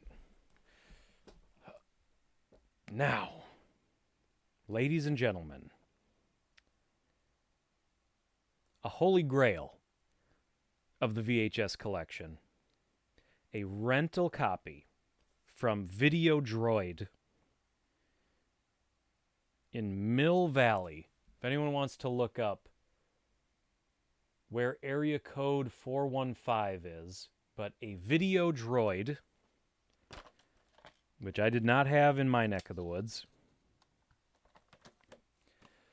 copy of The Monster Squad. How can you beat The Monster Squad? I don't know. Let's read the back of the box. Oh my God, it's a book. It's a novel. It's what we came here to do, though, boys and girls. We're doing this. Was that made by George Lucas? Was it? I hope. I don't know. I don't believe so. You are gonna get stickers from me, dude. I mean, I can't. I will take the highest of high resolution photos of a bunch of my stuff one of these days. Maybe I'll try to do that over the weekend. Take a ton of pictures of stuff, because I definitely got stuff for you. Here we go.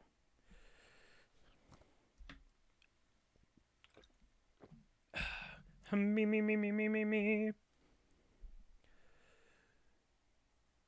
You know who to call when you have ghosts. But who do you call about monsters? Just dial 1-800-MONSTER. Whether it's a bat in your belfry or a mummy in your microwave. What the hell is this? The Monster Squad ain't afraid of no ghouls. When Count Dracula flies in from Transylvania to retrieve an ancient amulet, he calls upon some old friends to help him in his search. With the weird Wolfman, grotesque Gillman, mildewed mummy, and freaky Frankenstein by his side, the creepy Count has until midnight to find the amulet and gain final control over the delicate balance between good and evil in the world. When police are baffled and parents perplexed, it takes the Monster Squad, headquartered in the local treehouse, to correctly diagnose the full moon madness as actual monster mayhem. As midnight draws near and the ghoulish group gets closer, the Monster Squad pools its questionable resources, getting ready for a monstrous good time. The Monster Squad. They make ghost busting look like child's play. Oh my God, somebody was really patting themselves on the back coming up with that back of the box description. But to be fair, Monster Squad is awesome. It was worth it. Yes, Fred Decker, Night of the Creeps, RoboCop 3, Monster Squad. Once again, we talked about it last stream, but I'm a little bit of a RoboCop 3 defender. I don't hate it. It is a different kind of movie from 1 and 2, but I like it for what it is. And once again, rest in peace, Rip Torn. He's great in RoboCop 3. And yes, it was, I think, looking back, I was thinking about this while I watched the movie. I was trying to remember as a kid if I knew of the Universal Monsters before watching Monster Squad, because I was probably 7 when this movie came out, and I'm sure I was aware of the classic Universal Monsters, but still to this day, most of the versions of those monsters that I think of immediately when you say Dracula, I think of the Dracula from Monster Squad. That's the first Dracula that pops into my head. And then there's a million others. When you say Mummy, I think of the Mummy from Monster Squad. When you say Wolfman, I think of Kick Him in the Nards. I think of that Wolfman. Creature from the Black Lagoon, I will admit, I do think of the actual Creature from the Black Lagoon creature, not Gillman. Although the Gillman costume, and that's someone who recently passed away too, unfortunately. The guy who played the Gillman, he was like a effects guy. Or did he design? No, I think it was the guy in the Gillman suit, wasn't it? No, it was the guy that designed it. I can't think of his name now, unfortunately. Disrespectful. But yeah, it was every kid horror fan's wet dream, and it is a perfect mix of being a kids movie and being a legitimate horror movie. I think shoving the dynamite into Wolfman's pants and having him just explode in midair. There are so many moments of well, first of all, the beginning of the movie. You want to talk about moments of genuine horror? The opening of the movie, the 100 years ago scene, is not done as like a kids movie version of a horror movie scene. That scene could exist exactly how it is in an R-rated full horror movie. That's Van Helsing bursts into the castle. There's like the vampire eating, I forget what she's eating. She's eating an animal. And her face is covered in blood, and nothing is played with a hint of comedy. The zombies start bursting up out of the ground, and there's the hole to limbo, and it's all done so well and so straight. And I think that's what I really appreciate most about Monster Squad is how most of the horror, except for maybe Kick 'Em in the Nards, most of the horror is handled like real horror. The kids movie side, the Goonies side of the movie, is handled like a maybe a slightly more I mean, I don't want to say edgy, but I feel like it's more like the Goonies but in real life. I think the characters are a little bit more true to what I remember it being like as a kid. They really and this is one thing too that I am shocked about watching the movie now is, and this is probably a minus talking about the movie nowadays, is there's just nonstop. It feels like nonstop, especially in the beginning of the movie. Nonstop homophobic slurs. Like, there are so many lowercase f's being dropped, and kids calling each other homo. There's so many, like, it's just nonstop. It just blows my mind watching it now that I don't remember how much.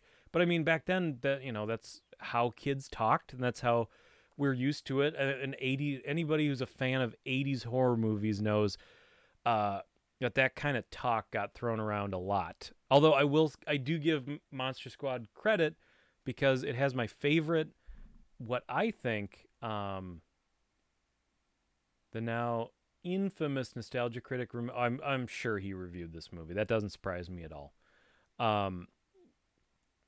He goes where the clicks are, and everybody, there's a lot of nostalgic fans that love Monster Squad, so he will definitely go. He will definitely go there. But towards the end of the movie, and I don't know if Monster Squad invented this particular homophobic slur, but if it didn't invent it, it's the only place I've ever heard it said. The two, I can never remember the kids, all the kids' names. Sean and was it Patrick? Was that the other kid's name? Rudy? No, Rudy's like the little kid. No, Rudy was the bad boy. That's what it was. But they go, I forget, Sean and his buddy, they're like on the walkies, and they just call each other butt love. They just go, over and out, butt love. And I'm sorry. Obviously, I wouldn't want to be called certain names, and I can understand people being offended by getting called things, and there's hate behind certain things and all that stuff. But man, how I just think when they say like, oh, all right, butt love, the way it's so funny. I just can't help it. Thank God they canceled the remake.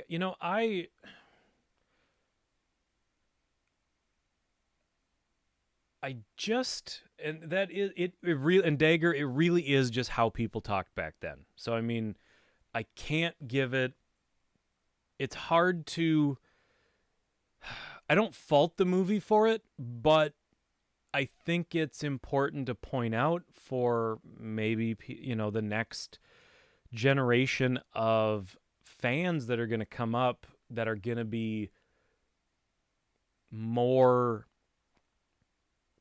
that are going to have a tougher time with that kind of stuff. I was just shocked going into it that I just didn't remember it. I didn't remember so much of it, or as much of it as there was. But yeah. So what was I saying? So they butt love sounds like something Beavis and Butthead would say. Yes, it does. Their names. Yes, there was talk about them remaking it. Yeah, I've heard, you always hear those kind of the grumblings referred to as a butt lover outside of the movie, but no, never just butt love. And that's the thing, is I just think it's such a funny it's such funny phrasing. Um, they also say to the kid's hot sister, they're like, to what degree you may or may not have been dorked. And I always thought that was really funny too.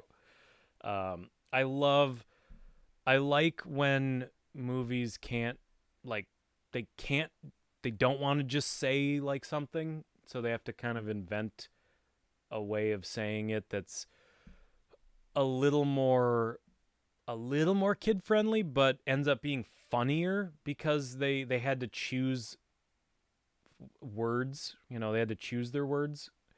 Um,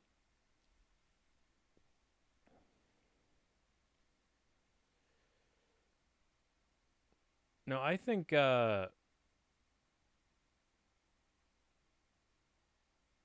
would love to see. Here's the thing.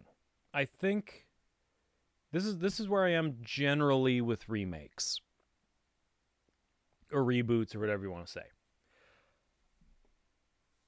I think that this movie will always be here.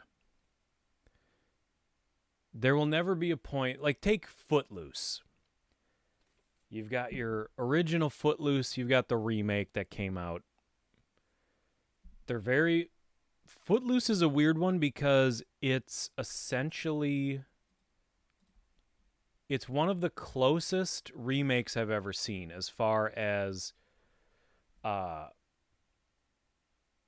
the how closely it matches the original. It's like the it's almost like the Psycho remake where they just shot for shot remade the movie. Footloose isn't a shot for shot remake, but it's very much the same. And uh the thing that I thought when I watched it is I was like, you know what, I like that they stuck real close, but I also kind of felt like I would have liked to have seen you do something different with it. I would have liked to have seen, like, it was fun to, you know, at the end when they have like they have the dance and everybody's dancing and it's to Footloose and it's basically the ending of the original movie. But that's kind of like, well, why did you remake it if you're just going to make it like the original movie? But here's my point. My larger point. Get back on the tracks. Uh you can remake a movie, but that doesn't erase the original movie.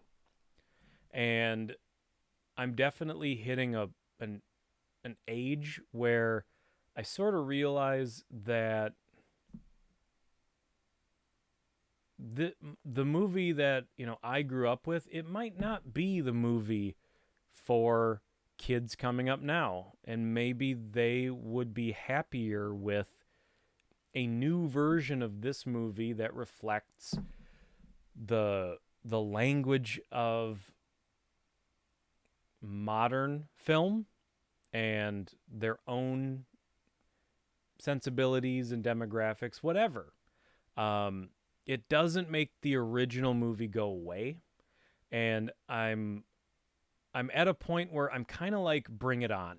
Like, I would love to see them remake all these things, and uh, maybe I will hate it. Maybe I'll still kind of like it. But ultimately, it doesn't matter because I still got this, and this movie's awesome, and it's not going away. It's not like It's not like any movie ever got remade, and they just burned every copy of the old version because they're like, well, now we have the 2019 Monster Squad, so why would anybody want to watch this old 80s Monster Squad? It doesn't work that way. So my opinion of remakes is go for it and do something different. I'm not necessarily all about Lance. Welcome, love the Monster Squad. It's one perspective about remakes. I've never understood the idea that somehow harms or detracts from the original. And to be fair though, I did think like that for a long time. I did think like, how dare you remake this? And it's really only come with age that I just have hit a point where it's like, go for it. And it is what it is. Now that everything is so readily available, go for it. And like you said, like Dagger says here, if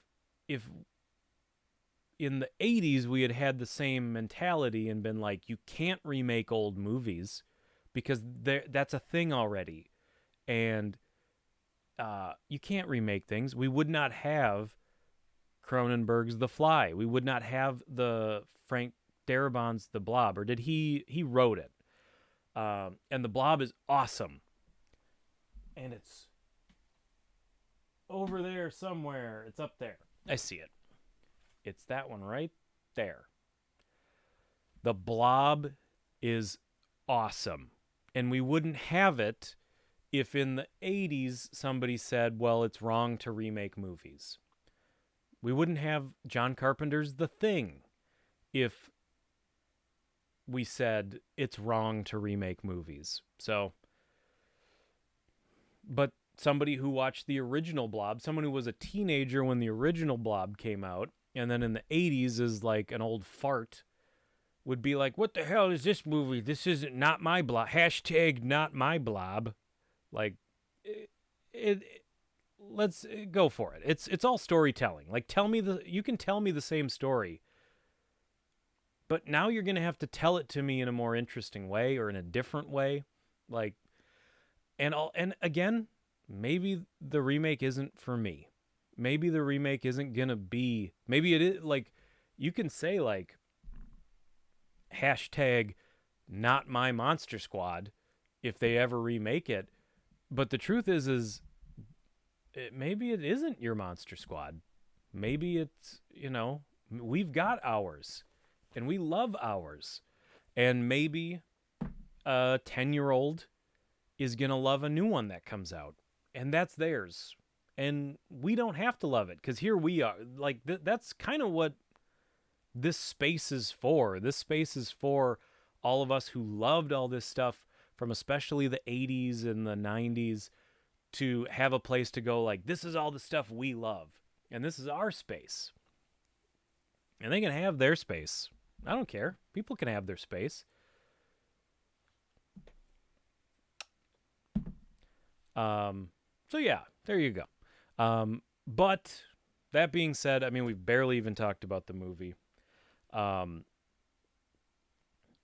Obviously it's kind of a great, I think, whether you know it or not, people, hold on, get incoming messages. People are also obsessed with faithfulness, and I think faithful remakes are the most pointless. I agree. Do something different. Give me a different genre. Give me a different, like, give me a totally different take on this idea. I have more appreciation for a remake that attempts something new and sucks than a faithful one that's well done. Well, then you probably would not really like the remake of Footloose, because, I mean, I like it because I like Footloose, and it's just like, Footloose is pretty much all about the music and about, Footloose isn't like a deep movie or anything. Brie Larson's taint swooping in as it does. Speaking of different, thoughts on the Ariel casting? That's a perfect example. Perfect example. I don't care. Go for it. I don't care. I mean, I'm not going to care that much about a Little Mermaid remake in the first place. But I'm extra not going to care if Ariel is white or black or Asian or a ginger or a man. I'm not going to care. It's already probably not going to be a movie for me. But like you said, at least they're doing something different, and maybe their motivations are cynical. Maybe their motivations are woke. And that's very, very possible that it's a calculated decision to get sort of PR out of it. Who knows? But for whatever your reasons are, doing something different is not going to bother me. I just don't care. I mean, at least, I mean, we'll see what it's like. Garrett, that movie's going to be weird because they're doing all this live action, all these Disney live action remakes of the old cartoons. And I don't know what this one is going to be like. So it's going to be the people. And then what? Sebastian is going to be like a photorealistic crab. Like, it's going to be like these movies are all visually nightmares. They're just terrible. So there you go. I don't care. Um, Toxic Avenger remake has been stuck in development hell. That sucks. I'm interested to see what they do with that. And yes, the 85 Blob is a legit movie. I love that movie. Footloose remake. Footloose remake was it leaned a little more country, but then it also got into some hip hop. It kind of diversified the music a little bit. That was like really the only difference. And Georgie, I agree. I liked the 12 Angry Men remake. Certainly not as good as the original, but the remake was still really good. George C. Scott and Jack Lemmon, Tony Danza, Angela. I can't remember who else was in that. It was kind of everybody. Like, wasn't what's his name? Nope, lost it. Don't remember.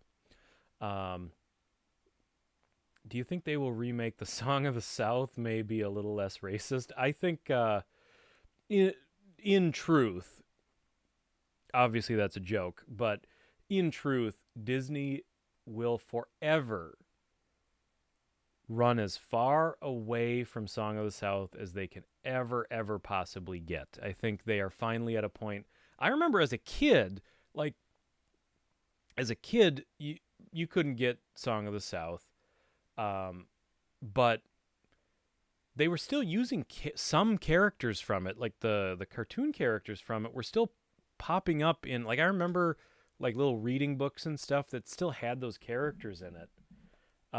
So they had not, in at least in the 80s, had not reached 100% embarrassment about Song of the South, but now it has, the scales have tipped, and they will just, I don't think they will ever even acknowledge the the existence of it, in except to denounce it. Yeah, 85 Fly was really good. And you like the Footloose remake too? Good. I'm glad somebody out there. It's hard to find anybody who watched it. Um, Waiting for Disney to apologize for the movie Powder because it was directed by a pedophile, if I remember right.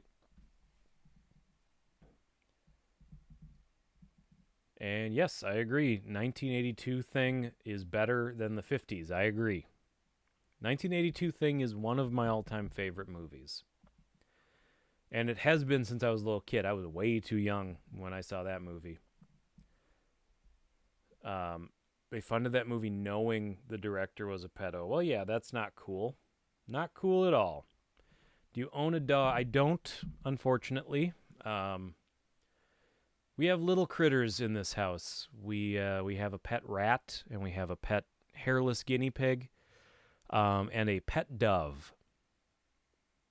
But yeah, so Monster Squad, I think you really do have kind of a perfect combination where you have the building blocks of what makes the Goonies so great, but then you put a genuine horror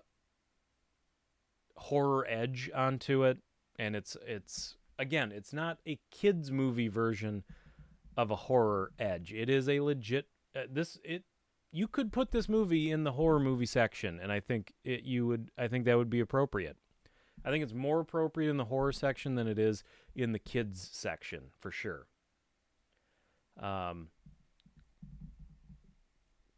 You're a rabbit guy. My wife would be, but she became horrifically allergic to them um,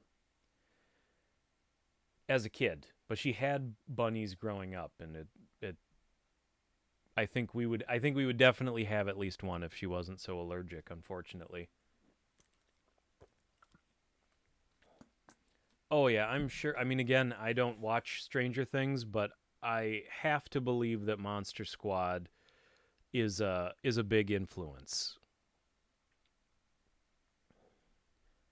No, I don't, Lance. I don't think. I think you will have very deliberate '80s horror throwback movies that are like something like Stranger Things, something that's made to feel like an '80s horror movie. But I don't think the genre will ever as a genre. I don't think it will ever return to '80s style horror. I think you know things move forward, and I think we're horror, modern horror, kind of is what it is, and it speaks the language that it speaks. And yeah, I think you will always have some throwbacks to movies like that. Like, I think I kind of thought Get Out was I could have seen that movie done maybe more as a 70s horror movie. That was probably a little more 70s. Um, It Follows was kind of 80s. There's always going to be that kind of thing, but I think now it's going to be like its own little niche. You look like you would have turtles. I don't. Sorry. I wouldn't be. Well, I think I am opposed to it because I like animals that you can cuddle, and I like animals that want to be with you. So it tends to be little furry critters that we get. Something you just haven't seen, or something you've deliberately stayed away from. Uh, I just I guess the reason I haven't seen Stranger Things, well, at the time, I think when it started, we didn't have Netflix. Um, and I've always kind of been a contrarian when it comes to what's super popular. Like, I didn't really check out Harry Potter for a long time. I remember The Matrix was a big one. The Matrix, I was like, that looks dumb. That looks stupid. What is it? Bill is a guy from Bill and Ted. He's got a. What's he do? He shoots guns and it's all. Yeah, it looks dumb. It looks dumb. You know what it looks like? It looks French. I ain't gonna watch a French looking movie. Um, so I avoided Matrix, and then it's like such an awesome movie. And at the time was like a phenomenon. Anytime something's a phenomenon, I'm always kind of like, it looks dumb. And then sooner or later I watch it. But like, I never watched Game of Thrones. I never watched Stranger Things. I think the truth is I'm not that into shows anymore because I think because of the time commitment. I don't have time for shows. So those are the things that really fall by the wayside. I can't keep up with shows, so I tend to not even pick them up.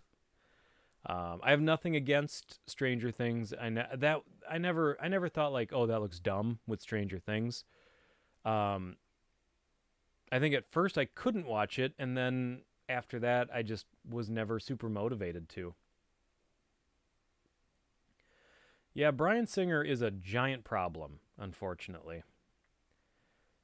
And it sucks because Usual Suspects is like one of my favorite movies, but now I have to kind of, turn my back on it because it is directed by who we now know is like a straight up friggin' child sex party ring monster from all accounts. And the movie also stars Kevin Spacey, which he is another great actor who's got some problems with, with all that. So it's like I got to turn my back twice on that movie, and not twice because now I'm just facing the front again. But like I gotta turn my back and then also turn my back again, but keep my back turned. It's complicated. Last show I watched was Ash vs. Evil Dead. And see, that was a show I would have liked to have got into. I watched the first episode and then I just couldn't do it. I just couldn't keep up with things. I watched the first few, I guess we watched the first few episodes. Should they make Watership Down live action? I don't remember that one, which I know the name. Hold on. I'm going to have to look it up again. Oh, that's right. Yes. I don't even want to deal with that. I don't know. I think that falls into the realm of maybe they feel like this is a way of telling the story that younger people will respond to more than the old cartoon. I don't know. But it could also just be that they just want to make some money, unfortunately. I was going to mention Ash versus Evil Dead. I understand about being a rebel. I get tired. And the thing is like most of those things that I just sort of reject that are popular, usually, eventually I watch them and they're awesome. And then I sort of missed out on the party. So, I always kind of, most of the time, I always kind of feel like, man, I should have just checked this out, back then. And got to talk to people about it. Because then you get into something like 5 years later and nobody cares anymore. Like, nobody wants to talk about The Matrix in like 2008. If like that was the first time you saw The Matrix, everyone's like, yeah, it was a good movie. Like, I'm done talking about it. I talked about it for years and now I'm done. Ethel, welcome.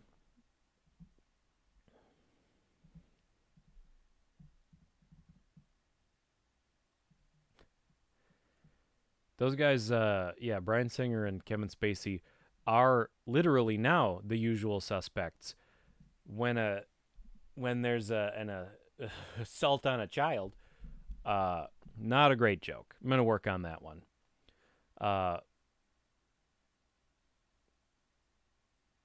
What's up with the Holly? Well, I think the problem is that they all live an insulated. They don't live in the real world. They live in this world that was created. I don't know how to describe it. They just don't live in a real world. They live in a world where the rules of our world don't apply. And I get the feeling that that disgusting world attracts people like that, and people like that can rise to power in that world because obviously if you've got all these like powerful people in that town who do this stuff and then you go like, hey, I like doing that stuff to little boys too, and high five, and like let's go party and do this awful thing that we do together. Well, obviously that person is going to start working their way up if like there's these powerful people that are into all the same stuff. It's like it's this like disgusting perpetual ladder that gets climbed, and obviously if I guarantee I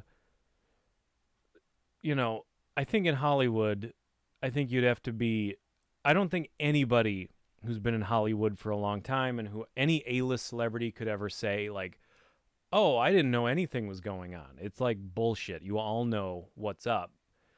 And I thought that with like when Harvey Weinstein went down, and I saw Gwyneth Paltrow talking about the time that he got inappropriate with her way back in the day, and she was dating Brad Pitt, and Brad Pitt went to Harvey Weinstein and said, like, you touch her again, you look at her again, you do anything other than be 100% professional with her, and I will kill you. That's a nice story, but what that story reveals is that for at least the last 20 years, people like Gwyneth Paltrow and Brad Pitt, powerful people in Hollywood, knew what was up. And they all know what's up. And whether they're participating in it or not, they all know what's up. and they know that they have to let it happen in order to rise within the system. So then it's just this disgusting thing where there are no rules, and people that know what's going on have to stay quiet because they want their money and their power, and it's just a nightmare. Like, it's just a horrible, horrible, disgusting system and place. Um, Mermaid was a redhead, right? In the cartoon, yeah, or like in the Disney cartoon, yes. If we're talking the old cartoon, could be fun though sometimes looking for something new, not finding much. Try something older you missed out on, and it's awesome. It's well, I mean, I'm glad for when I do go back and look at stuff, like, sort of rediscover things that I missed out on. I am glad I got to see them for the entertainment value, but it stinks not being a part of kind of the larger conversation that was going on with all that stuff. He's a pedo and he quit, and yes, left it in the hands of Rocket Man director. I don't think it's any more pervasive in that industry than any other. Oh, I think you're kidding yourself. I think it is. I think it's on a whole, at least in. I don't know. I don't think you could. I think it is much more pervasive. It is deeply sewn into the power structure and the culture of Hollywood. Like, I don't think you can say that, like, if I knew that my boss or the president of the company that I worked for was doing that kind of stuff, I would be talking about it. And Hollywood is full of people who know what's going on, and probably tons of people who know specifically what's going on. Specific kids, things are happening to, specific people, where they go, what they do. There's probably so many people who know so many specifics and don't talk about it because they want to be a celebrity, or they want to be a producer, or they want to be whatever. They just want to get their little piece of the pie, a little piece of the dream, so they shut up about it. And I don't think that's happening in every other walk of life. I don't think that's happening in every other corporation or business or school. I don't think so. We give them too much credit. These are people. There are people checking these people. Hold on. It got away from me. Give them too much credit. Checking these people. There was a great horror movie called Starry Eyes about Hollywood being evil. Oh, I do remember hearing about that.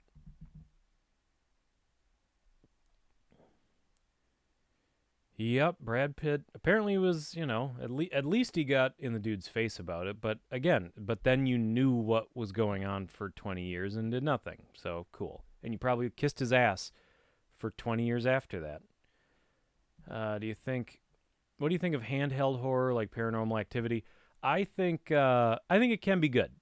I'm not a fan of the Paranormal Activity movies. But I think, like, found footage movies, I think any format of horror has the potential to be done well. Obviously I love the original Blair Witch Project. I love The Last Broadcast, which is a really good found footage horror movie.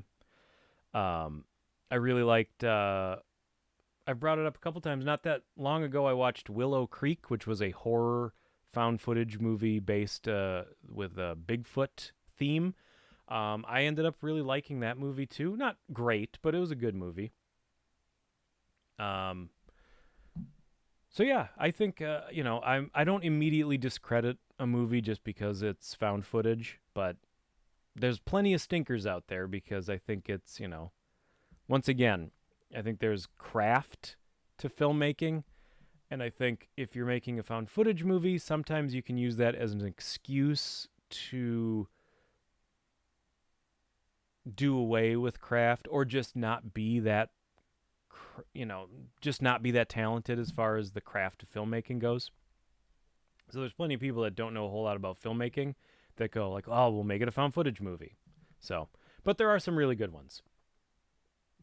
Yeah, Hollywood needs its own Chris Hansen. I agree with that. I would love to, that would be a great show where Brian Singer's bringing wine coolers to some kid's house, and then Chris Hansen's there. Hey, Mr. Singer, mind having a seat?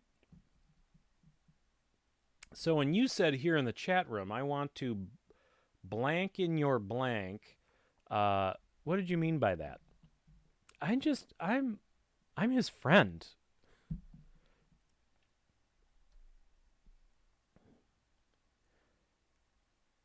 I agree. That's a cute story, but the bigger picture is kind of sad because they could have put a stop. And and that's the thing too, is it's like, who knows if you probably couldn't stop Harvey Weinstein from doing what he was doing, but it would have been nice to have A-list actors, especially like fine, you weren't necessarily A-list at that time, but it wasn't that long after you guys were A-list. And you could have gone, that guy's gross. This is what he did.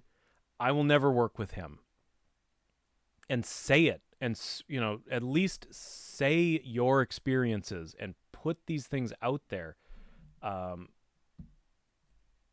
don't know. It is,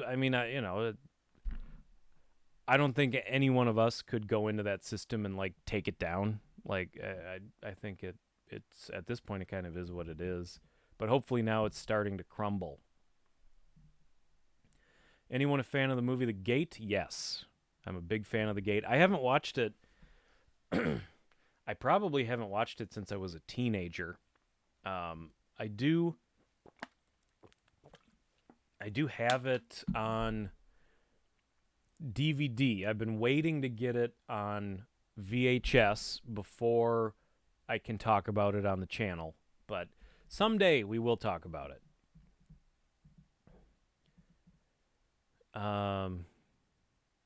Yeah, it was a very good. That was a great kids horror movie. And again, like the horror parts kind of like Monster Squad.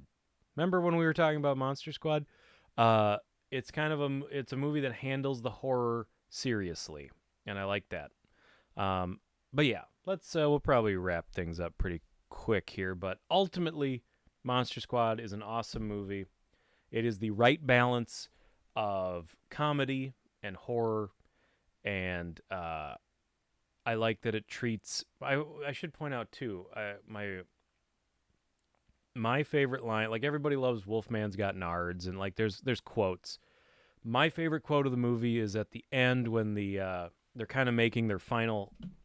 The Monster Squad is making their final stand, and they're in they're in front of the church and it's the town square, and the three vampire seductresses are the succubi are coming, and Rudy, the cool kid, has his bow and arrow. He has his bow, and then he's got stakes, and he goes out to confront the vampires, and one of the other Monster Squad. Hold on, the thing freaking wasn't updating. No, I agree with you. Was meant the existence of people with those. Well, yes. I mean, those kinds of people are everywhere, but Hollywood is concentrated. So glad to say, good person. Well, I mean, it's easy for us. It's easy for me to talk a big talk when I'm here. A guy chopping mall DVD. Yeah. If I send you the chopping, well, I appreciate it, but I really like to have, and I'm not saying like send me this, because don't. But if I'm going to talk about Chopping Mall, I would really like to have the VHS tape in my hands. I like to have the VHS or the Laserdisc to really get into movies here on the channel. I've been hunting for the Gate on VHS. Yeah, it's a little too expensive on eBay. I've been looking at it myself. The Punisher would have a field day in Hollywood. Yeah, that is true. Uh, I'm sorry, I don't believe any of it. If you wait so long to accuse or say something, then you lose all credibility. Is not what is not then why is Trump still our president? Um I mean again, I think and who knows cuz I'm not in that situation. But again, it kind of feels like when a house of cards starts to finally crumble, a lot of people who felt like they couldn't say things because it would jeopardize their own. And I'm not saying they're heroes. Like I'm saying, in some ways they're just as awful because they let all these things happen knowing what was going on. Um, but when things start to crumble, you may like hate this dude, but you kind of got to play the game cuz you want your piece of the pie too. Um, I think those in Hollywood, there is a lot of incentive to stay quiet. But what we see now, here's what sucks is, you know, if these people had told their stories when these things were happening, Kevin Spacey pun, and yes, I was heartbroken too about Bill Cosby. That one was a nightmare. And again, once again, I listened to a lot of podcasts with a lot of stand-up comedians, and all of them were like, "Yep, we all knew. Like everybody knew he was a creep." And it was like, well, now, like, you're basically all saying like maybe you didn't know specifics, but you all knew he was a sex creep. And why couldn't you have spoke up 20 years ago? You know? But I just think and that was one of Kevin Spacey's accusers dropped the charges. He's got once again, he's a guy that it feels like everybody kind of in town in that town knows what Kevin Spacey likes. In any case, we don't need to talk about let's get off of that subject. There's really like no heroes in that story. There's no heroes. In any case, you should do a Rutger Hauer theme review. I agree. I should actually. I'm kind of thinking our next public domain movie night is going to be a Rutger Hauer movie. I have one, not that you can see it. What's it called? I can never remember what it's called. Cold something. But there's an old Rutger Hauer movie that's public domain, so we might be watching that next week for public domain movie night.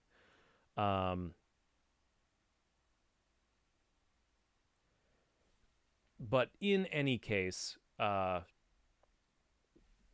that scene where the vampires are coming, Rudy goes out and he just has the coolest line, and it's my favorite line because Rudy's like the bad boy, but he says it with fear in his voice, and that's why I love it.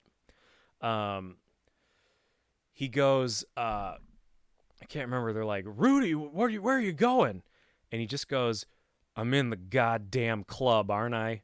And I just always thought that was like, he says it like a badass, like he's going out to war, but he's clearly so scared. The Monster Club, by the way. But I just love the way he goes, I'm in the goddamn club, aren't I? It's like one of those badass hero moments that was ingrained in my brain forever the first time I saw that movie. That is a moment that I compare like sort of archetypal hero character, macho hero characters. I compare them to that moment, like mentally all the time, without consciously doing. I just think that's like that heading out into a battle where you don't know what the rules of this battle are going to be. You don't like you just I just love that moment. And the movie's kind of full of great moments. Uh, but yeah, I guess we ended up not really even talking that much about Monster Squad except to just constantly say how much we like it. Um, oh no, uh, culture sounds like Quentin Tarantino's film.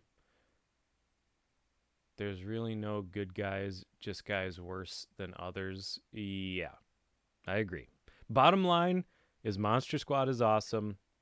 It is when you talk about this is a movie I would say anybody who's a horror fan and has kids and wants to start getting their kids into horror, I think Gremlins is a really good movie to watch. I don't think Monster Squad is the first one to show them, but I think The Gate is really good. I think Gremlins is like number 1, and then maybe little down the road you get them to Monster Squad, and I think after Monster Squad your kids are full-blown horror fans, you know? Stand By Me was an influence on this movie. That's interesting. So much money on eBay. I know. Uh, yeah. Poltergeist would be kind of a good easing kids into more horror kind of movies. Um, your Holy Grails on VHS: Monster Squad, Fright Night, Night of the Living Dead, Rawhead Rex. I would love Rawhead Rex. I actually just got Night of the Living Dead not too long ago. Just in the last few weeks. And I gotta say too, because this right here, this is an eBay tape. Like I had to go on eBay because this one was so important to me. And all I can tell you is, and I'm sure you know this because obviously it's something you care about, but all you can do is just keep watching on eBay. And what I do is I will like, if there's a tape I really want, I will click watch on a bunch of that tape. And what happens now is like if you're watching something, eBay will suggest like if something's sitting like eBay doesn't want stuff not selling.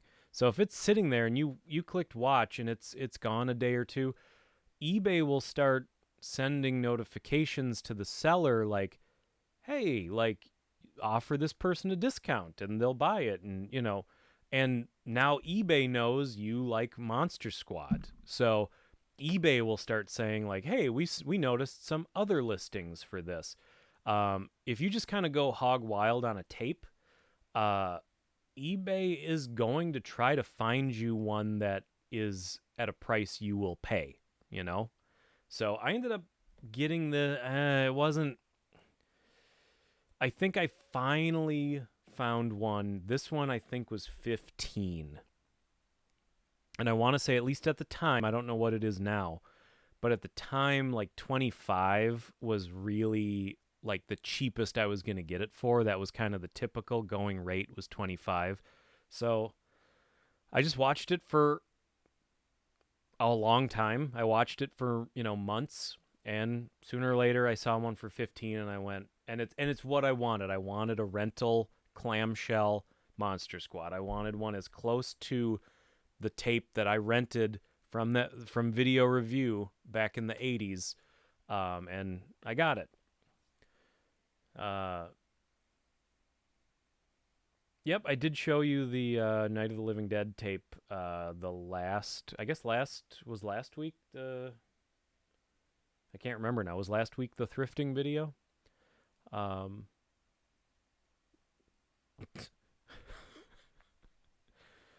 uh,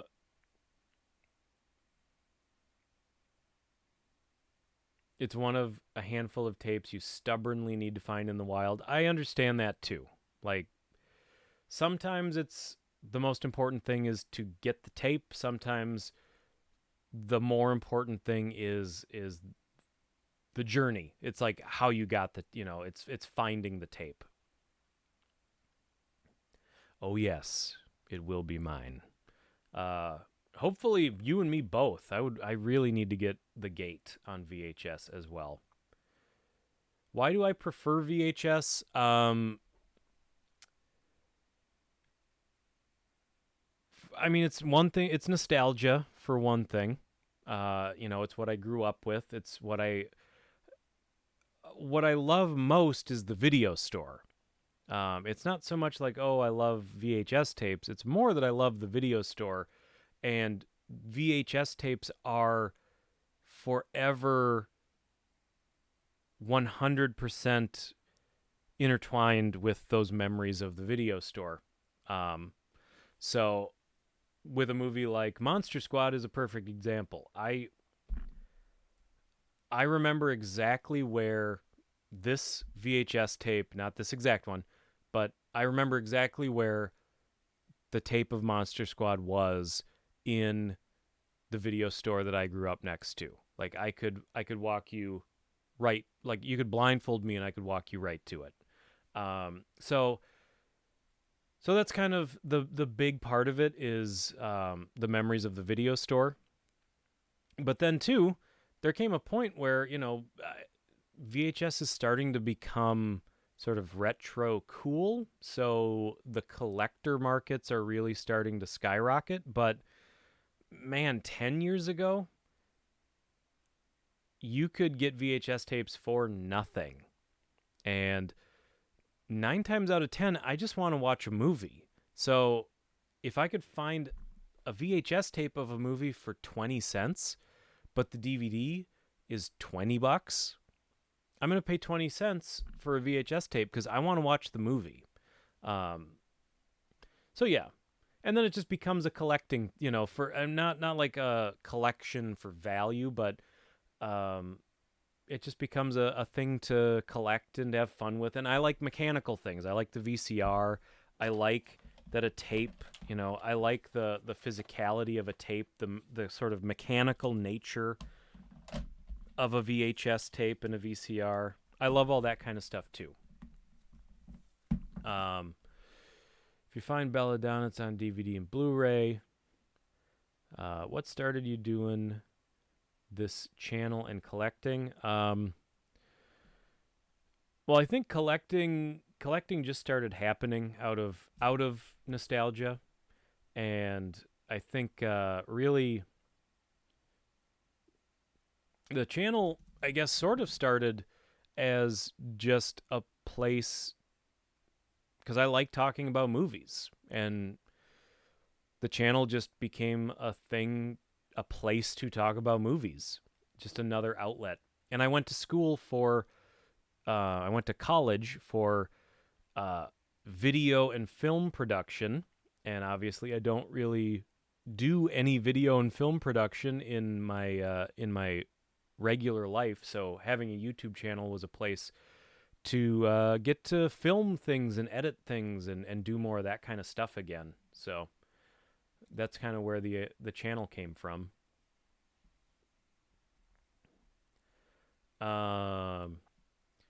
You found 2 sleepaways in the wild and sold them both.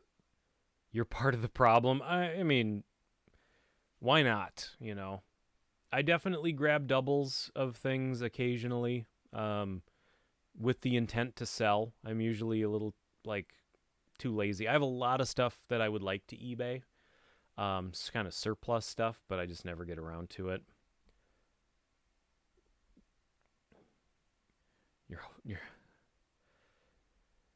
Well, technology is fun. I feel the same way about old game hardware. Me too. I collect a lot of that stuff too. Do I buy Criterion films? Not really. Sometimes, like I bought. They somewhat recently, came out with True Stories, like a Criterion collection of the movie True Stories. So I got that because I have that on Laserdisc, and I always wanted a better, um, not a better, but just a more complete version of the movie. So I'll get them occasionally. I have a few, but it's not something I collect or get like super into. The artwork is one of the biggest reasons you love VHS. The video store experience was one of the best feelings of my life. I'm with you there, 100%. For me, it's also partly that I've just never been a format snob. There's stuff you can only find on certain formats, especially VHS. Everything on under the sun. That's true too. There's definitely like a fun aspect to the finding weird, obscure things on VHS. But yeah, I kind of agree too. I think there's plenty of movies where it's like I do want to see it in a nice, high quality format. Um, but frequently VHS lends itself. Like if what you're into is 80s horror, a lot of the time watching it on a VHS tape, it just feels more authentic. It lends itself. It has a VHS tape has a feel to it, and it's like the difference between a CD and a record. Like there's just a feel to it, and it's not necessarily something you can put into words, but it just fits some things better than a higher quality format. Do I have a Twitch channel? I do. I don't do anything on it anymore though. I've pretty much moved entirely here. Like I'm pretty much just on this channel. Um every once in a while I think about maybe going and doing something on there, but I never do. So, before you go to bed, follow me on Easy Classics Instagram. I post VHS tapes, horror books, records. Your room looks like yours. Hell yeah. You can find modern films that were influenced by Monster Squad, and one of them comes to mind is Super 8. I liked Super 8. I thought that was a good movie. Are you planning on directing any movies? Not anytime soon. If you want to see something just well, I guess I don't think I have it up anymore. A few years ago now, I did do a little horror short film. I would like to figure out something to do again. It's just finding the time more than anything else. And honestly, this is more rewarding, at least right now. I much prefer hanging out with you guys and talking about movies than going through the giant headache and expense and nightmare of making my own. So, I might just be a guy that loves movies and not necessarily a movie maker, you know? On a modern TV. Oh, yeah. You know, I do know they canceled the Tremors TV show with Kevin Bacon. I would have loved to have seen that. Have you licked any ice cream and put it back today? No, not today. But I mean, I didn't go to Walmart today, so.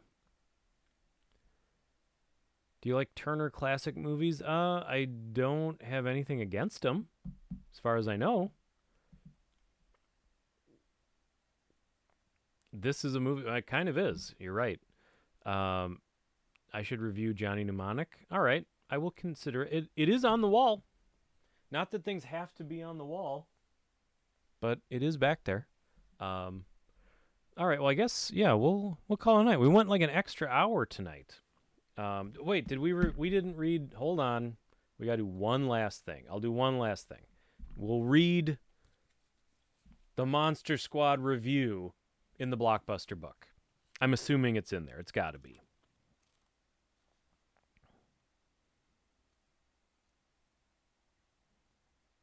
Do do do do do do do do do do. Mighty Morphin Power Rangers, the movie. They gave it 3 stars. What is the matter with them?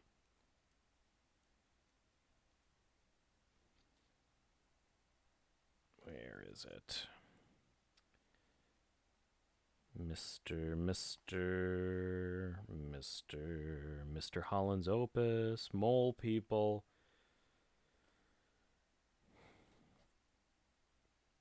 Oh, come on.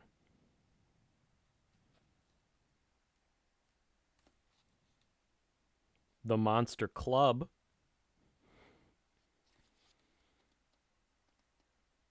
The Monster Squad. Okay, we got it.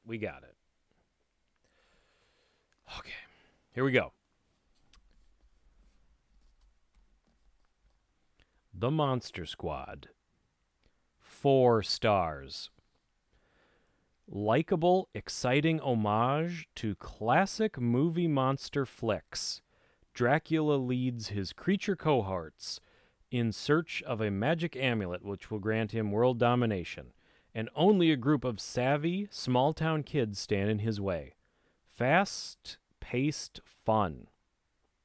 That's it? This movie is a masterpiece, and all they have to say about it is fast-paced fun. Well, that is kind of underwhelming. Think of a movie real quick, and I'll look it up. Before 1999, the first one that pops up, I will read, and then we'll go to bed.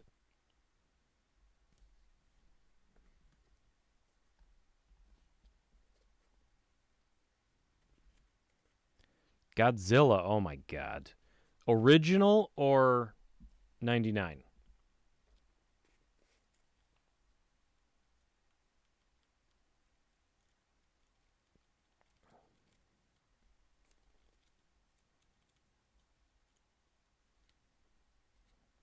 Sorry, Dagger Deep, you didn't get it in quick enough.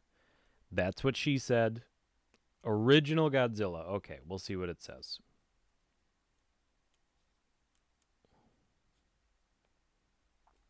Here we go. 4 stars.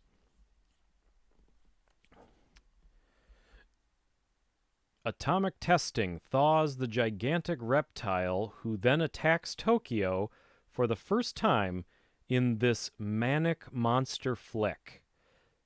Nifty special effects and laughable dubbing make it a treat for all ages. What?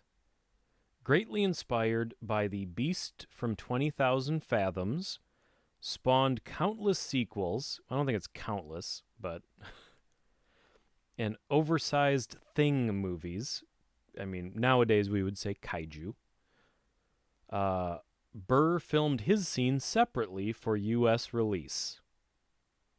Well, that is a very cold review for Godzilla, but at least they gave it 4 stars.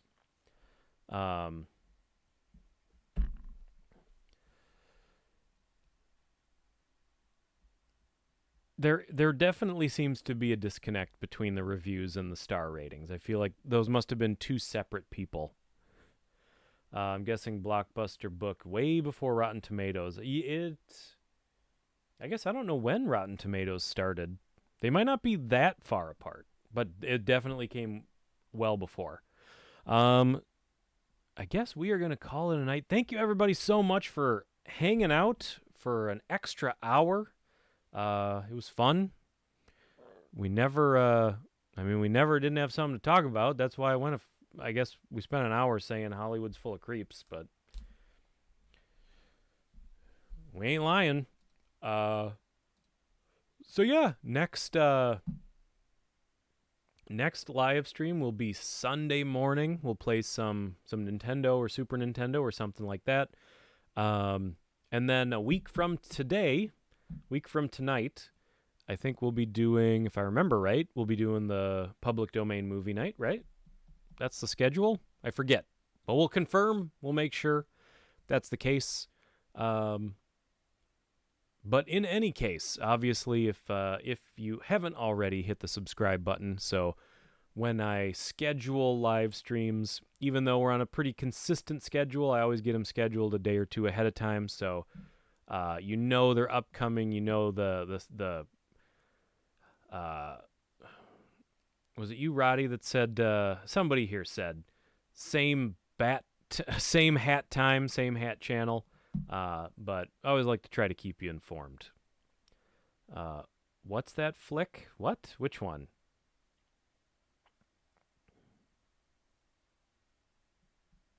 Fun as always. Good night. Yes. Good night, everybody.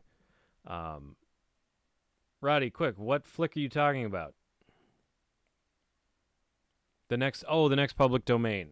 It is.